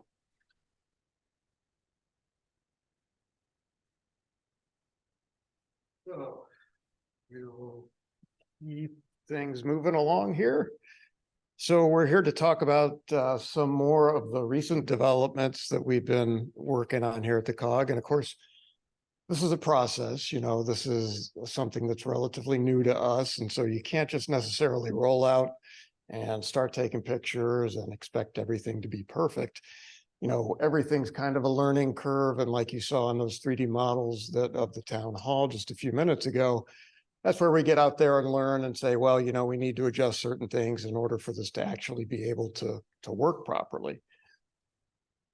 All right, well, some of the new recent developments in 2022, we got a grant from the North Carolina Office of State Budget and Management because we basically wanted to diversify some of our services here at the COG and start working more closely with emergency management teams to try to coordinate some innovative solutions to their ongoing challenges.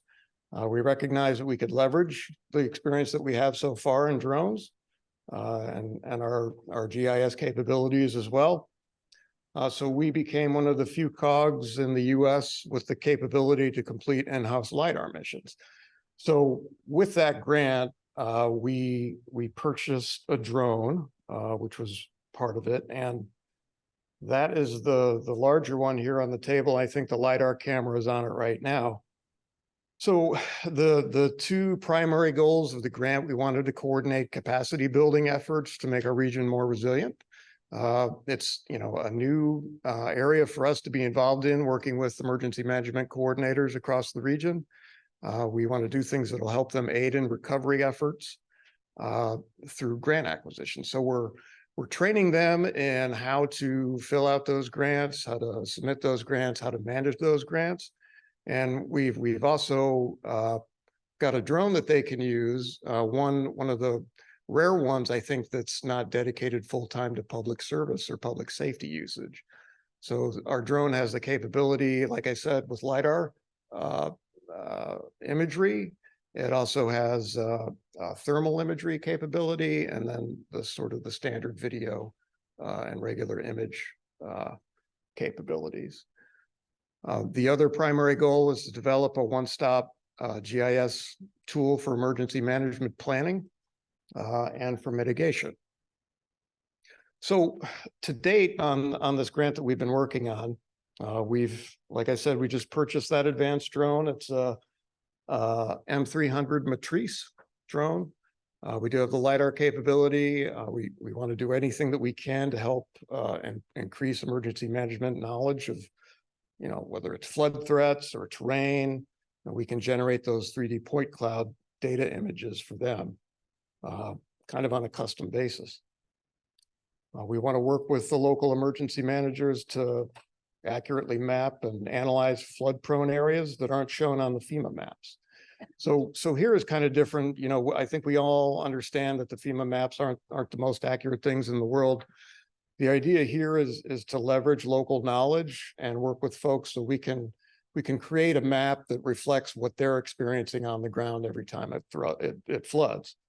So not only just for accuracy purposes, but for training purposes. You know, the people that we're working with right now aren't always going to be the emergency managers. They've got staff that they need to worry about too, training and getting them up to speed. So this is knowledge that can be passed along to other folks as they come on board. And we've also been very busy in the area identifying stream blockages for some stream restoration projects and flood mitigation efforts. And that's pretty much been standard drone imagery that we've been working on there.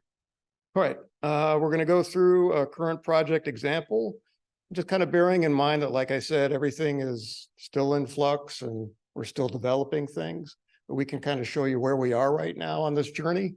So with that, I'll give it over to Dallas. All right, and as a part where I'll show you a bunch of really cool pictures with a bunch of colors that give everybody all your attentions right now. So again, he said, Dallas, Goodnight. And also just want to point out that I've only been flying since about July. So I've had to learn pretty quickly to catch up to everybody else on the team. So we're able to process this data.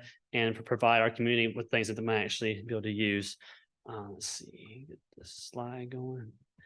So the example today is just what Duncan alluded to, where it's flooding in the neighborhood in Hudson, specifically the Legion Road site.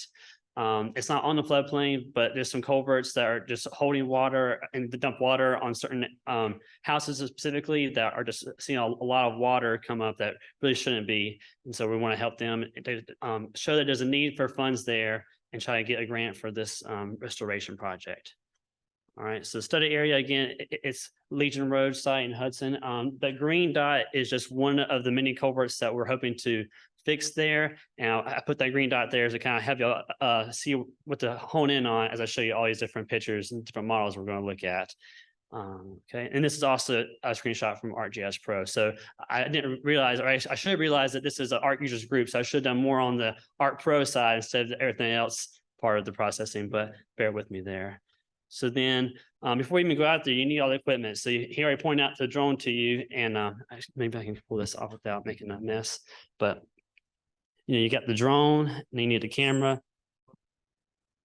I just want to show too the batteries, how big they are, because a big thing with drones is having enough battery life to complete the mission that you want to complete. I'll put this back. It's like I'm getting a lot of feedback.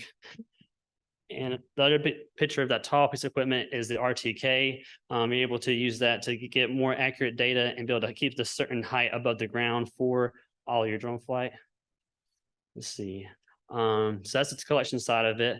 And then for processing, we have a computer that actually can handle the amount of data from point clouds. You can get over 1 million points, sometimes more than that even, from these missions. And then we use Terra to create the point cloud. And then you can use both ArcMap and ArcGIS Pro to process the digital elevation models and the watershed that I'll show you at the end there. In fact, everything I've learned from YouTube has been in ArcMap, and I had to translate those tools to Arc Pro, so you're able to do it both ways. And again, before you go out there, after you have all your equipment that you need, then you have to plan out the flight. And a big part of that is, obviously getting a license to fly, and then knowing how high you need to fly. For LiDAR, you want to keep it between 200 and 250 feet above the ground level. And we use the RTK base station to keep that same height above the ground the whole time we're flying. And not only that, it's autonomous. So what's funny is you have to get license to fly, but really I'm not flying anything when that thing's up in the air. You pre-program everything, you hit play, and it does it. Now you need to always monitor what it's doing, make sure it's safely flying. So it's still important to know what you're doing, but really to get good data, it has to fly all by itself. Let's see here. And then collecting is like the best part. Not only is it the best part, it's also the shortest. The flight that I'm about to show you for the data we take, it only flew for 15 minutes. The whole thing from beginning to end takes about 3 hours, but just the flying part is 15 minutes. There's some cool stills from different missions we've done. Let's see here. Oh, whoops. So now that we have the data, we get, I think it's 10 files that are just like files you can't open without using Terra, and then all your pictures. And you put it into Terra, and then it creates this point cloud using the pictures you collected from the sensor. It can then add the color you need to the point cloud. So you have RGB, the model, and then you also have the height. It always looks kind of fun, it's pretty, but then you also have your reflectivity, which shows the reflection intensity from the LiDAR point returning back to that sensor.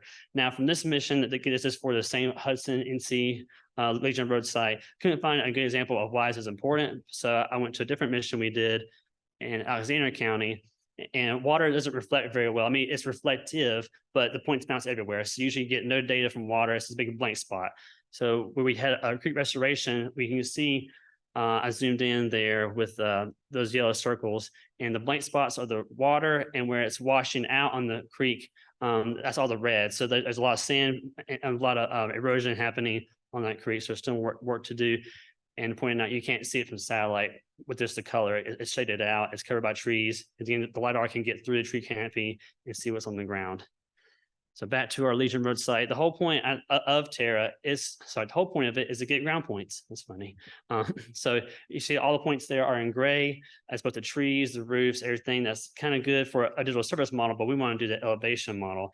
So it can, when you tell it to do it, it will classify all the ground points. And again, that green dot is that inlet we're focusing on for this specific demo. That's where we're going to be focusing on. So export all that, and now we're back in Pro. I should have gotten a zoomed in picture of this because that red rectangle is actually the point cloud from Terra put into Pro, but it's just so big it can't display it at that level of zoom. But they all go in there, and they'll be able to display by default of height and also all the points at the same time. But if you do all that, again, it won't be good, very good or useful for different models, for creating elevation models and watersheds.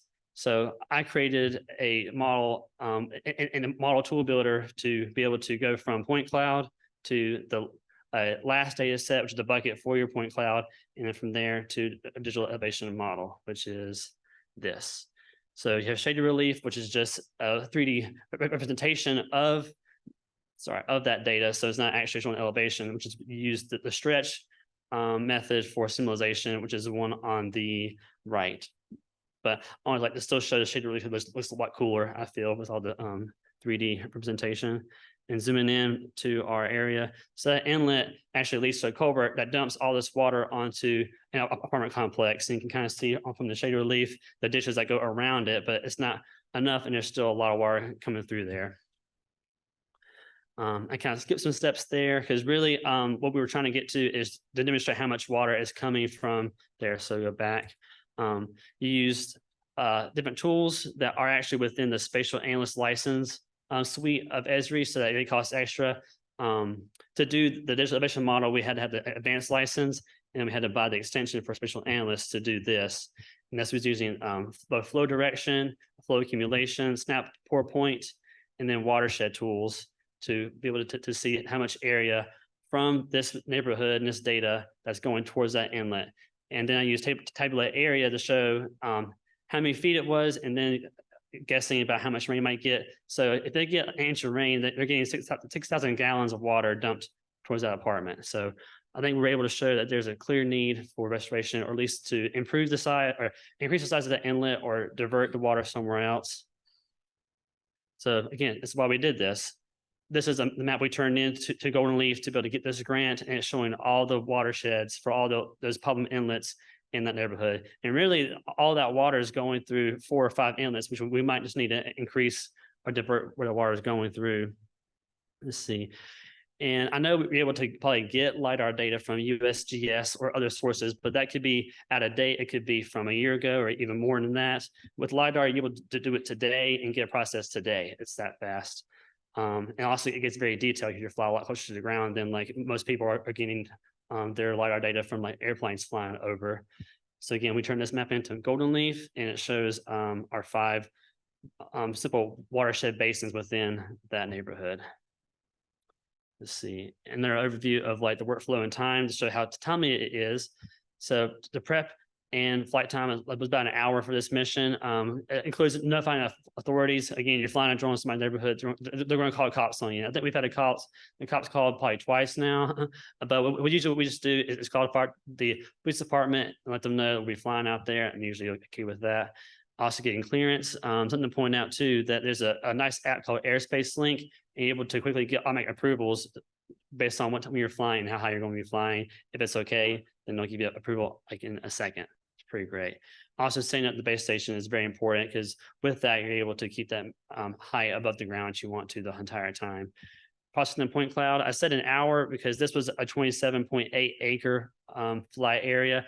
The longer you fly, the more data you'll get, longer it'll take to process. But also this drone, it can only fly, I think 40 minutes, Curt, is that right? Yeah, so it's not a huge area you can really do. So again, sometimes USGS has a bigger area that you can get, but also if you have a smaller area, I think drones are a really good way to get good, accurate data.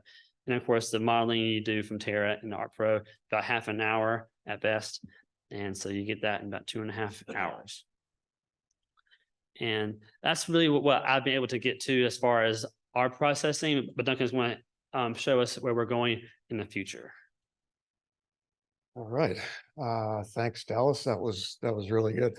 I just wanted to point out one person who actually won't be presenting today is the Curt. Willis, why don't you stand up or something? Just wanted to recognize you. He's the one who had the initiative and continues to manage the emergency management grant that we got for this. So kudos to him, because if that hadn't been done, we wouldn't be doing this. So what are some of the other things that we can do in the future? You know, we want to be coordinating and working with our emergency managers in the region and keep a dialogue with them as to how we might be able to help them. You know, we're thinking along the lines of sort of these customized digital twins of structures that are in or near the floodplain. This would be regular imagery, but sort of the 3D models that Trey was talking about earlier, so that when you know, ideally, we'd want to be out there flying that before disaster happens, getting that information, storing it.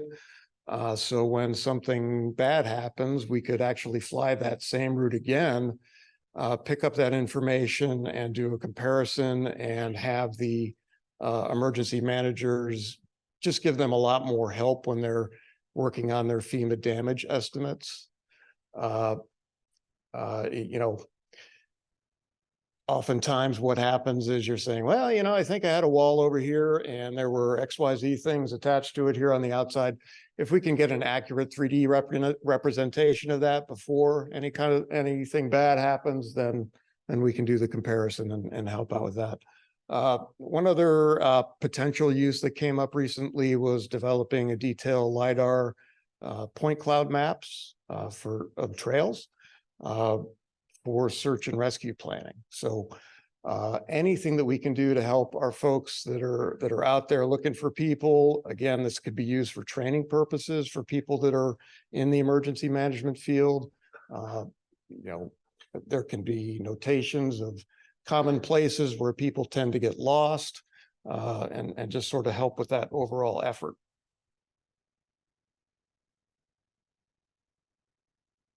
All right, well, just some examples of the equipment that we've got here. We're always interested in other payloads. Like I said before, we've got a thermal camera on the aircraft as well. And I think altogether, if I'm not wrong, we've got probably about $60,000 invested in that drone right there. So it's expensive, but again, it came through the grant funding. There's an example there in the middle of thermal image of a dam showing the warmer and the cooler areas. And we also have another camera for more cinematic videography. Videography is something that we still do, not necessarily related to GIS, but we do tourism videos. We've gone as far as to work with a different COG for the COG region, sort of up in the north central area of the state. And we've done some tourism videos for them. And we'd like to do more of that in the future too. Probably not with this big guy though. We would use a smaller drone for that. Now, I touched on it briefly when we first started that we wanted to create that sort of one-stop shop for emergency managers to look at. And this is another big part of the grant that we're working on. We want to develop a tool for them that they can use for planning purposes and even for incident response. But we're calling it the Community Health and Disaster Mitigation Explorer. And we're in the process of assembling various different pieces of information that will be a part of that tool. But of course, the LiDAR data that we're acquiring right now and the imagery data that we're acquiring right now will all be a part of that tool. So that's kind of the big thing that we're working on right now. November 1st is the start date for that project. We've done some preliminary acquisition of data, and so we're looking forward to starting that when this conference is over. I guess we'll start right in on it. But the idea here is emergency managers have had, and we can actually take some of the data that we've gotten from the census and other common sources like that, and overlay it with the information that we're getting through with the drone here. So we can identify vulnerable populations.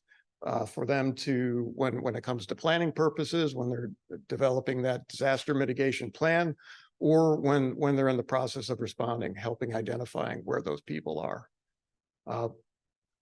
So that is kind of where things stand right now.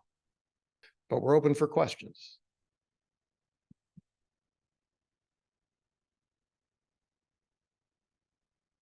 And afternoon. Hey. Have y'all ever considered using your drone to do soil and erosion inspections at construction sites? Trey, if I'm not mistaken, you've done construction progress imagery that was more focused on buildings. Could you repeat the question, please? Sure. Have we ever considered doing drone imagery projects to look at soil and erosion at construction sites? You've done progression of building developments. And we've done things like calculating volume of, piles of gravel, things like that. But as far as erosion, only with like stream bank erosion, stuff like that. We've done a little bit with that with is it Jacobs Fork and Henry River, I believe. So yeah, good question. Anybody else? Yeah. You all maintain an impervious data inventory, and if so, do we help? The question was, do we maintain an impervious data inventory? And I believe the answer to that is yes, we've got that information. We've never used it specifically for that purpose, but it could be. And one way to do that would be to use the thermal camera to look at heat island effect and just, the less vegetated an area is, the hotter it's going to be. Yeah, there are a lot of grants out there right now for tree canopy activities. And so we plan to use this drone to show the differences between treed and non-treed areas, just not only for the grant application itself, but for educational purposes. So we'll be working hopefully with 3 school districts in the region to demonstrate this drone and show the kids, how that thermal imagery camera works and how it can be applied to real world scenarios. Any other questions?